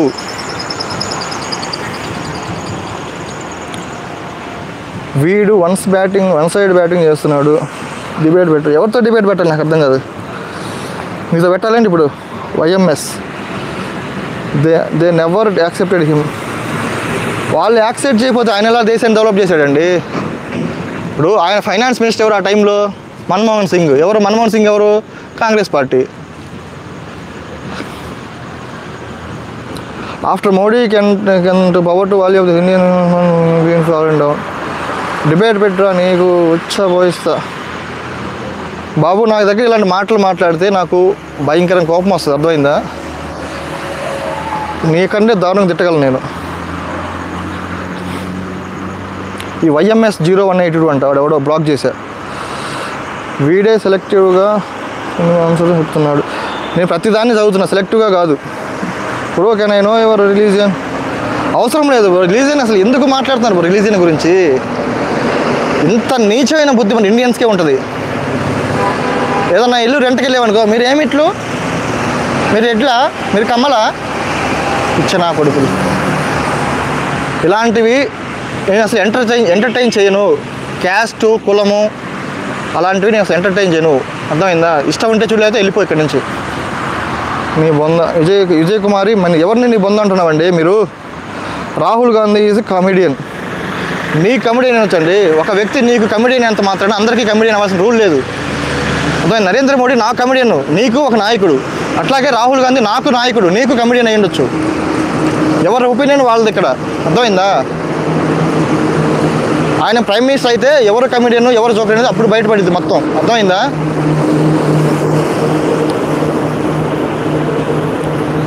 రాహుల్ గాంధీ కన్నా జగన్ బెస్ట్. కానీ జగన్ నేషనల్ లీడర్ కాదు కదా, ఓన్లీ స్టేట్కి సంబంధించిన వ్యక్తి. ఆయనకి పోయే ఉద్దేశం కూడా లేదు. Rahul Gandhi will extract gold from potatoes so that India will Rahul Gandhi is విఎం. అర్నిక ఎంపోరియం. మీకు అలా అనిపిస్తుందేమో, పొటాటో నుంచి గోల్డ్ తీస్తాడు, లేకపోతే వంకాయల నుంచి ఇంకేమైనా తీస్తాడు, ప్లాటినం తీస్తాడు, ఇట్లాంటివి కాదు. ఇప్పుడు మోడీ తీస్తున్నాడు కదా బాగానే, ఇప్పుడు మోడీ గారు తీస్తున్నాడు కదా,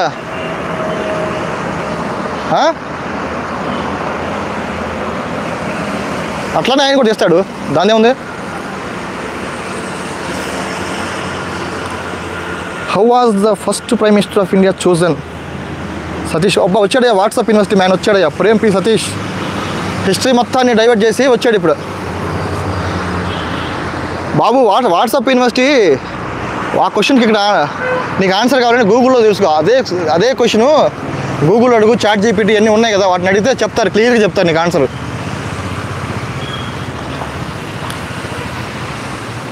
గూఫానా.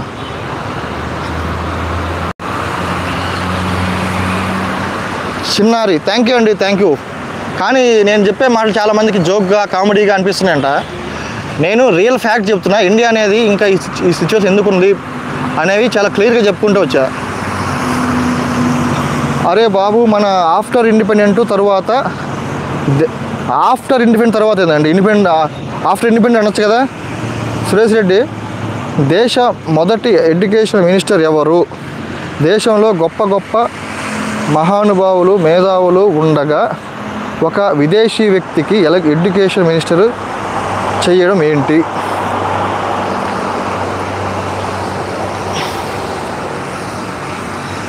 నాకు నిజంగా తెలియదండి ఆయన ఎవరో కూడా. ఎడ్యుకేషన్ మినిస్టర్ నాకు లా మినిస్టర్ అంబేద్కర్ గారు అని తెలుసు. హోమ్ మినిస్టరు మన పటేల్ గారు అని తెలుసు, ఇవి తెలుసు. కానీ ఎడ్యుకేషన్ మినిస్టర్ అంత పవర్ ఉండదండి. ఉన్నా సరే ఓన్లీ మన జవహర్లాల్ నెహ్రూ ప్రైమ్ మినిస్టర్ కాబట్టి ఆయన ఏం చెప్తే అది జరిగేది. జవహర్లాల్ నెహ్రూ గారి టైంలో పంచవర్ష ప్రణాళికలు అనేవి కొన్ని ఉండేవి. అంటే ఈ 5 yearsలో మనం ఏమేం చేయబోతున్నాం, ఏమేం కట్టబోతున్నాము అని క్లియర్గా ఒక మ్యాప్ ఉండేది. దాని ప్రకారం ఈ ఐఐటీలు కానివ్వండి, ఈ స్టీల్ ప్లాంట్లు కానివ్వండి, ఇంకా అగ్రికల్చర్ యూనివర్సిటీలు కానివ్వండి, ఇవన్నీ వచ్చాయండి. అర్థమైందా? ఎడ్యుకేషన్ పరంగా అంటే ఎడ్యుకేషన్ ఏమైనా దెబ్బతింది అప్పుడే మనకి బ్రిటిష్ రూల్ నుంచి బయటపడ్డాము. ఎడ్యుకేషన్ మినిస్టర్ చేసిన తప్పేంటి చెప్పండి. ఆయన ఫారినర్ అంటున్నారు, ఆయన పేరు చెప్పు ఫస్ట్ ఆఫ్ ఆల్. ఇది కూడా వాట్సాప్ యూనివర్సిటీనా? ఎవడు నువ్వు ఒరే ఈడెవడు రానా బాబు. ఇక్కడ లాంగ్వేజ్ అనేది చాలా జాగ్రత్తగా మాట్లాడాలి, లేదంటే బ్లాక్ చేయాల్సి వస్తుంది. ఎవరైనా సరే రెస్పెక్ట్ఫుల్గా ఉండాలి. నీ సొల్లు కథలు లైవ్ మనకు టైం బొక్క. సురేష్ రెడ్డి హాయిగా టైం ఉంది, పడుకో. ఎందుకు నా సొల్లు వింటున్నావు నువ్వు ఇప్పుడు? ఎవరైనా ఫోర్స్ చేశారా? నిన్నేమన్నా ఫోర్స్ చేశారా? రాజీనామా చేయమని వైజాగ్ స్టీల్ ప్లాంట్లో ఫోర్స్ చేస్తున్నారంట. పర్మనెంట్ ఎంప్లాయీస్ని రాజీనామా చేయండి అంటే VRS తీసుకొని ఫోర్స్ఫుల్గా చేస్తున్నారంట. ఆ విధంగా ఏమైనా చేస్తున్నాను? నేను చేయట్లేదు కదా. చేస్తున్నానా? ఇష్టం ఉంటే విని అది వెళ్ళిపో బయటికి. ఎవరు వద్దన్నారు? నువ్వు పెద్ద ఎరువు. Anantha Reddy same applies to you also. Okay, ఆపవయ్య, ప్రతివాడు మేధావిలాగా మాట్లాడడం అలవాటు అయిపోయింది. రాహుల్ గాంధీ ఇంటి పేరు ఏంటో చెప్పండి. అదయ్యా కేఎస్ఆర్ గారు ఇండియా ఫ్లాగ్ పెట్టుకున్నారు కదా. మీరు ఇండియా ఫ్లాగ్ పెట్టుకున్నారు కదా ప్రొఫైల్ పిక్లా. రాహుల్ గాంధీ ఇంటి పేరు మీకు తెలియదండి? గూగుల్లో కట్టిన కానీ హిస్టరీ బుక్స్ చూస్తే అర్థం కాలేదా? అంటే మీకు వాట్సాప్ యూనివర్సిటీలో ఏం చెప్తే అది గుడ్డిగా నమ్ముతారు. హిస్టరీ మొత్తం పక్కన పెడతారు, అది ఎంత పక్కన మొత్తం పక్కన పెడతారు. మీలాంటి వాళ్ళని చూస్తే చాలా బాధ వేస్తుందండి. ఎందుకు ఇంత లొంగిపోతున్నారు బీజేపీ వాళ్ళు చెప్పిన మాటలకి, వాళ్ళు చెప్పిన మెసేజ్లకి? అంటే ఒక పక్క చిన్నప్పటి నుంచి చదువుకున్నా సరే, ఓహో అదంతా తప్పు కావాలా, ఇది కరెక్ట్ కావాలనుకుంటున్నారు ఇప్పుడు, విచ్ ఈస్ టోటల్లీ రాంగ్ అండి.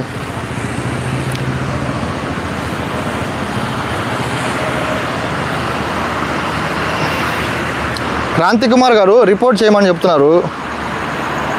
పిచ్చెక్కి కొట్టుకుని ఎవరు? నేనే పిచ్చెక్కి కొట్టుకోవట్లేదు. అర్థమైందా? నిజాలు మాట్లాడితే ఇలానే ఉంటుంది. నిజాలు మాట్లాడితే కొంచెం కటువుగా ఉంటుంది మనిషికి.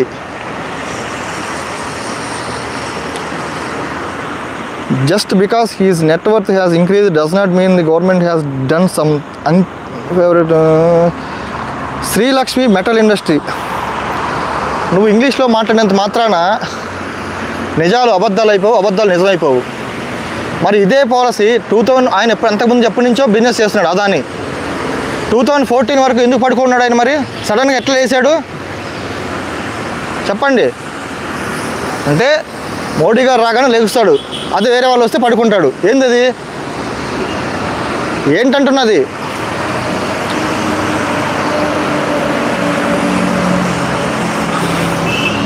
What is your problem with Adani? Why don't you question Elon Musk? Elon Musk అనేవాడు ఫస్ట్ ఆఫ్ ఆల్ ఇండియన్ కాదు. అర్థమైందా? వాడు ఒక ఆఫ్రికా వాడు, అక్కడికి వెళ్ళి చేసుకుంటున్నాడు, వ్యాపారం చేసుకుంటున్నాడు. మనలాగా అక్కడ యుఎస్ఏ లాగా మనలాగా ఇక్కడ అధికార పార్టీకి కొమ్ము కాస్తే వాటి కాంట్రాక్ట్లు అవన్నీ రావు యుఎస్ఏ. అర్థమైందా? చూసావు ఇప్పుడు ట్రంప్తో బాగా ఇప్పుడు ఏమైంది? సడన్గా బ్లాక్ బ్యాన్ అయింది. ఇద్దరు గుజరాతీ వాళ్ళు మంచిగా కలిసి పని చేసుకున్నారు. అదాని మోడీ, అమిత్ షా కూడా ఉన్నాడు పక్కనే. ఇంకేం కావాలి వాళ్ళకి? I somewhere feel that you are a blind supporter of Congress and Rahul Gandhi. Srilakshmi metal industry నేను కూడా అదే ఫీల్ అవుతున్నా. What I'm feeling as somewhere I feel that you are a blind supporter of BJP and RSS. కరెక్టే కదా? ఎవరికి వాళ్ళు ఇలానే కనిపిస్తుందండి. ఇప్పుడు నాకు నువ్వు అలా కనిపిస్తావు, నీకు నేను అలా కనిపిస్తా. అదే వరల్డ్ అంటే, ప్రపంచం అంటే అదే. అంత మాత్రం నువ్వు నన్ను యాక్సెప్ట్ చేయకుండా ఉండలేవు కదా. ఎవరి అభిప్రాయాలు వాళ్ళకు ఉంటాయి. రిపోర్ట్ చేసే అకౌంట్ అని అనంతరెడ్డి రిపోర్ట్ చేస్తే ఏమవుతురా? ఇప్పుడు నేను ఏమన్నా సొల్లు మాట్లాడితే, ఏమన్నా బూతులు మాట్లాడితే నాది రిపోర్ట్ చేయొచ్చు. నేను ఏమన్నా మాట్లాడినా రిపోర్ట్ చేయడానికి? కాంగ్రెస్ టైంలో ఎక్స్పోర్ట్స్ ఎంత, ఇప్పుడు ఎంత?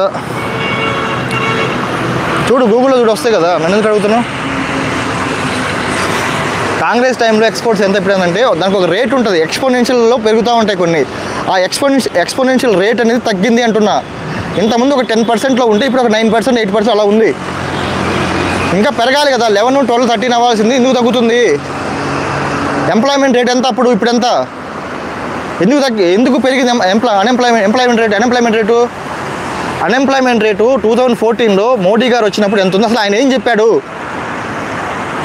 స్విస్ బ్యాంక్ ఉన్నటువంటి నల్లధనం మొత్తాన్ని తీసుకొచ్చి ప్రతి ఒక్క భారతీయుడి అకౌంట్లో ఎంత డబ్బులు వేస్తున్నాడండి? 15 లక్షల రూపాయలు వేస్తానని చెప్పలేదా? మళ్ళీ చెప్పలేదని ఇప్పుడు వాట్సాప్ యూనిట్లో మళ్ళీ దాన్ని ఫార్వర్డ్ చేస్తున్నారు. నేను అప్పుడు అలా అనలేదు, అలా చెప్పండి. ఎందుకంటే ఎప్పుడో 10 years బ్యాక్ చెప్పింది కదా, ఎక్కడ ఉంటుంది యూట్యూబ్లో. అప్పుడు యూట్యూబ్ కూడా పెద్ద ఫేమస్ కాదు కదా, అలా లేదనుకున్నారు. కానీ జనాల మైండ్లో ఉంది కదా ఆయన చెప్పిన మాటలు. బ్రబా పొల్యూషన్ అందరి ఆస్తులు ఓన్లీ అదే బ్రో నేను చెప్పేది కదా. How will share prices will be increased, what will be SEBI do? SEBI కూడా కుమ్మక్క అయిందండి, మీకు తెలీదా? సెబీ కుమ్మక్క అయింది చెప్పలేదా? మాధవి గారిని ఒక ఆమె ఉంటుంది, ఆవిడ ఆల్రెడీ సుప్రీంకోర్టులో ఆవిడ మీద కొన్ని కేసులు ఉన్నాయి, అన్నీ కూడా వాళ్ళు అనుకూలంగా చెప్పించుకొని పక్కన పెట్టారు ఆవిడని. సెబీ కూడా కుమ్మక్కయ్యి, మోడీ ఇదంతా కుమ్మక్కయ్యి అదానీ ఆస్తులు పెంచారు వాంటెడ్గా. మన ఇండియాలో జరగదంటూ ఉండదు, జరగని స్కామ్ అంటూ ఉండదండి. అది కాంగ్రెస్ గవర్నమెంట్ అయినా, బీజేపీ గవర్నమెంట్ అయినా, ఇంకెవరి గవర్నమెంట్ అయినా సరే జరుగుతూనే ఉంటాయి.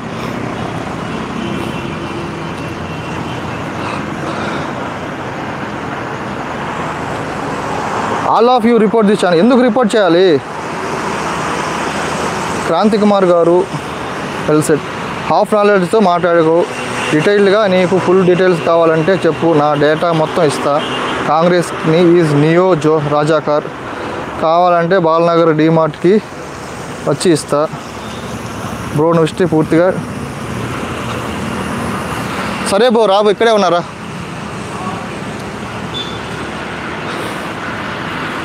రవి గారు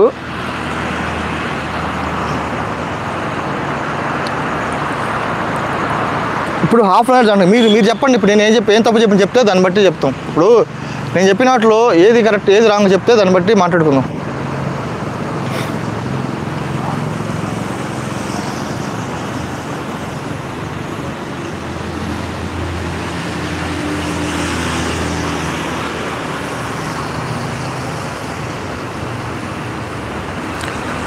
మోడీ గురించి మాట్లాడే మొక్కబాజీ ఎవరికి లేదు, నువ్వు ఎంత పుష్ చేసినా ఉపయోగం లేదు.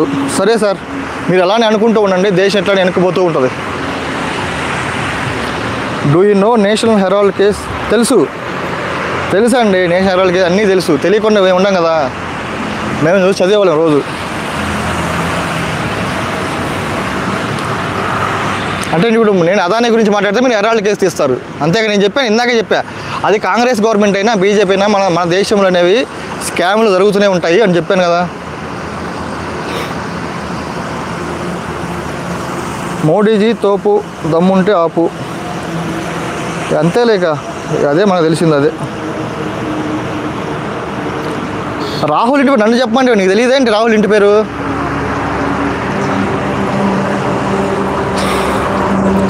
మీరంతా వాట్సాప్ ఇన్వెస్ట్ బాగా చూస్తున్నారండి, అది తగ్గించుకుంటే రియల్ హిస్టరీ అంటే బయటపడుతుంది.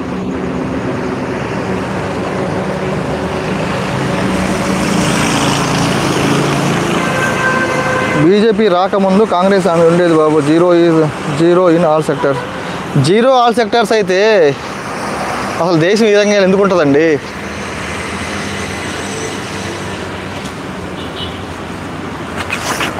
నేను చెప్పా ఇందాక దేశం ఎందుకు ఉంది ఇలాగని, కాంగ్రెస్ గవర్నమెంట్లో ఏమేమి జరిగినాయి అన్నీ చెప్పా, క్లియర్గా చెప్పా.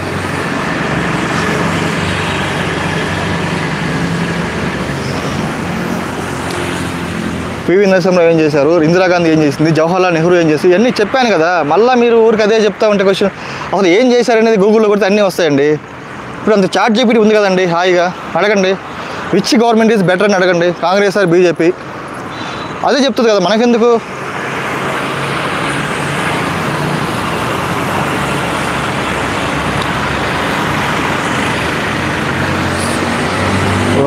కేఎస్ఆర్ గారు ఇందాక చెప్పే ఆల్రెడీ, గూగుల్లో చూసుకోండి, నాకు తెలుసు అన్నీ. నువ్వు ఎందుకు ఈ క్వశ్చన్ అడుగుతావు నాకు అన్నీ తెలుసు. నువ్వేందంటే ఒక డైవర్ట్ అయి ఉన్నావు, ఆల్రెడీ మైండ్ మొత్తం డైవర్ట్ అయి ఉన్నావు, విషయం నింపుకొని ఉన్నావు. విషయం నింపుకునే వాళ్ళకి మనం ఏం చెప్తాం చెప్పిక?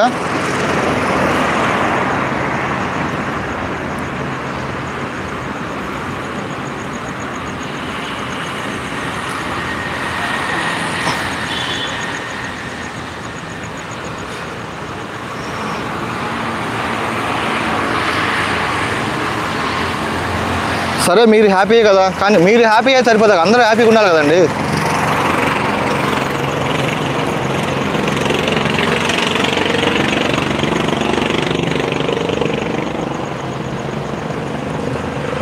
ఎవ్వరు పోరు ఇక్కడ, అర్థమైందా? కోపం, నాకు అసలు కోపం లేదండి. ఎవరి మీద కోపం చెప్పండి? దేశం బాగే నాకు మంచిది, అర్థమైందా? దానికోసం మాట్లాడుతున్నా. ఇండియా అనేది ఈ రకంగా మతం పట్టుకొని వెళ్ళటం అనేది మంచిది కాదు. అదేమంటే నువ్వు హిందూ ముస్లిం అని అంటారు, ఏంటంటే నాకు అర్థం కాదు. ఇది ఇందాక ఎవరు అడుగుతున్నారు, నువ్వు ముస్లిం అనుకుంటా, జై శ్రీరామ్ చెప్పు, ఏందండి ఇది?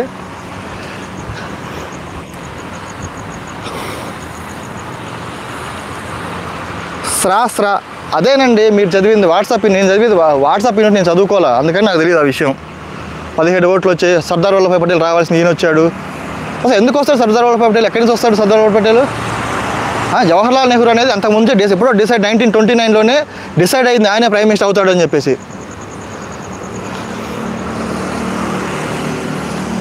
I work for Indian railways, I can prove you with stats. నువ్వు ఇండియన్ రైల్వే అడుగుతున్నావు కదా, సరే దీన్ని వందే భారత్ ట్రైన్ గురించి చెప్పండి అండి. వందే భారత్ ట్రైన్ వల్ల ఎవరికి ఉపయోగం చెప్పండి? వందే భారత్ ట్రైన్ వల్ల కార్పొరేట్లకు ఉపయోగపడిందా లేదంటే పేద ప్రజలకు ఉపయోగపడిందా చెప్పండి సార్. బ్రో నువ్వు రజాకార్కి సపోర్ట్ చేయడం కరెక్ట్ కాదు. ఎవరు చేశారండి రజాకార్ సపోర్టు? మీ పార్టీకి మీరే కన్ఫర్మ్ చేసుకునేట్లుగా.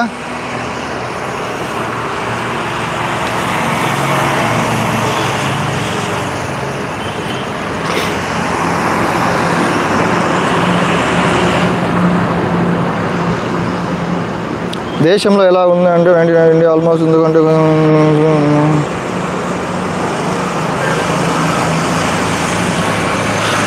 ప్రేమ్ పి సతీష్, మీరు వాట్సాప్ చదువుకుని వచ్చి ఇక్కడ క్వశ్చన్ అడిగితే నా దగ్గర సమాధానం ఉండవు. నువ్వు రియల్గా ఏదైనా క్వశ్చన్ అడగదలుచుకుంటే నువ్వు క్వశ్చన్ అడిగినప్పుడే నీ ఇంటెన్షన్ ఏదైనా నేను తెలుసుకుంటా, అర్థమైందా?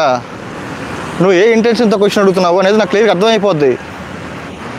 ప్రతిదానికి నేను ఆన్సర్ చేయాల్సిన అవసరం లేదు. నువ్వు నీ దగ్గర యూట్యూబ్ ఉందని చూసుకో, చాట్ జీపీటీ అన్నీ ఉన్నాయి కదా.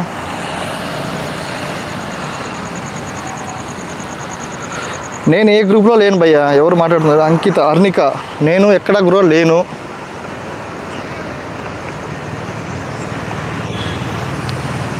నేను ఒక కామన్ మ్యాన్ని, నాకు ఏ సంబంధం లేదు వాళ్ళతో, ఎవరికన్నా ఏ పార్టీలో కూడా లేను. నేను ఎందుకు సపోర్ట్ చేసి చెప్పండి?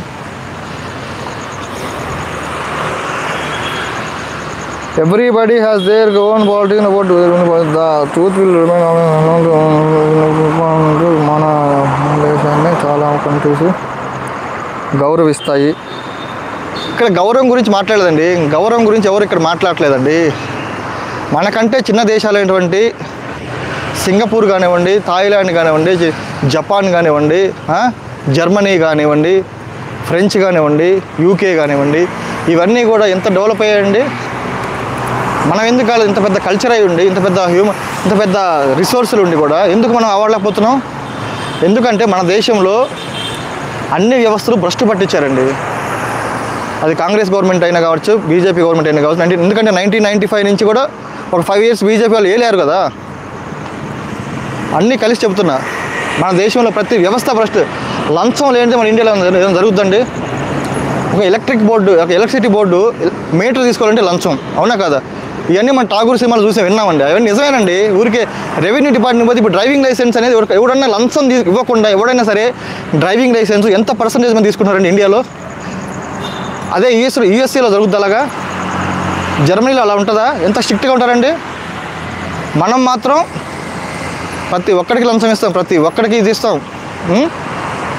రెవెన్యూ డిపార్ట్మెంట్ కానీ ఏ డిపార్ట్మెంట్ అని తీసుకోనండి ఇండియాలో. ఎందుకు బాగా మోడీ గారు వచ్చి 11 years అవుతుంది కదా, అంతకుముందు వాజ్పేయి గారు ఉన్నారు కదా, మొత్తం 16 years మీరు ఉన్నారు కదా, ఎందుకు బాగుపడలేదండి? మీరు అదేమంటే కాంగ్రెస్ వాళ్ళు మీరు చెప్తున్నారు కదా 70 ఏళ్ళు వాళ్ళు ఉన్నారు, 70 ఏళ్ళు ఉన్నారని చెప్పేసి. మరి మీరేం చేశారు 16 ఏళ్ళ నుంచి? ఇలాంటి హాఫ్ నాలెడ్జ్ వాళ్ళకన్నా సరే భయ్యా, నాదే హాఫ్ నాలెడ్జీ, ఓకేనా? నీదే ఫుల్ నాలెడ్జీ, ఓకే? సాటిస్ఫై అయ్యావు కదా, ఇంకెళ్ళిపో, నిద్రపోయి పడుకొని. ఎందుకు వస్తున్నావు ఇక్కడికి లైవ్లోకి? నీకు కావాల్సింది అదే కదా, నీ ఈగో సాటిస్ఫై కావటం నీకు కావాల్సింది. సతీష్ అయ్యావు కదా, వెళ్ళిపోయి. ఇక ప్లీజ్ ఎక్స్ప్లెయిన్. ఏం ఎక్స్ప్లెయిన్ చేయాలండి?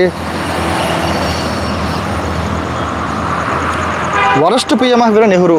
అదే ఈ వాట్సాప్ యూనివర్సిటీలో చదువుకుంటే ఇలానే ఉంటుంది. ఆయన చేసిన గొప్ప గొప్ప పనులు ఏమీ గుర్తురావు. చాట్ జీపీటీనో ఇలాంటి వాళ్ళని అడిగితే చెప్తారు, what important things done by mister Nehru అని కొడితే వస్తాయి. అవన్నీ చదువుకోండి. ఓకే బాయ్, అందరికి గుడ్ నైట్ అండి. I'm closing the session today. Bye.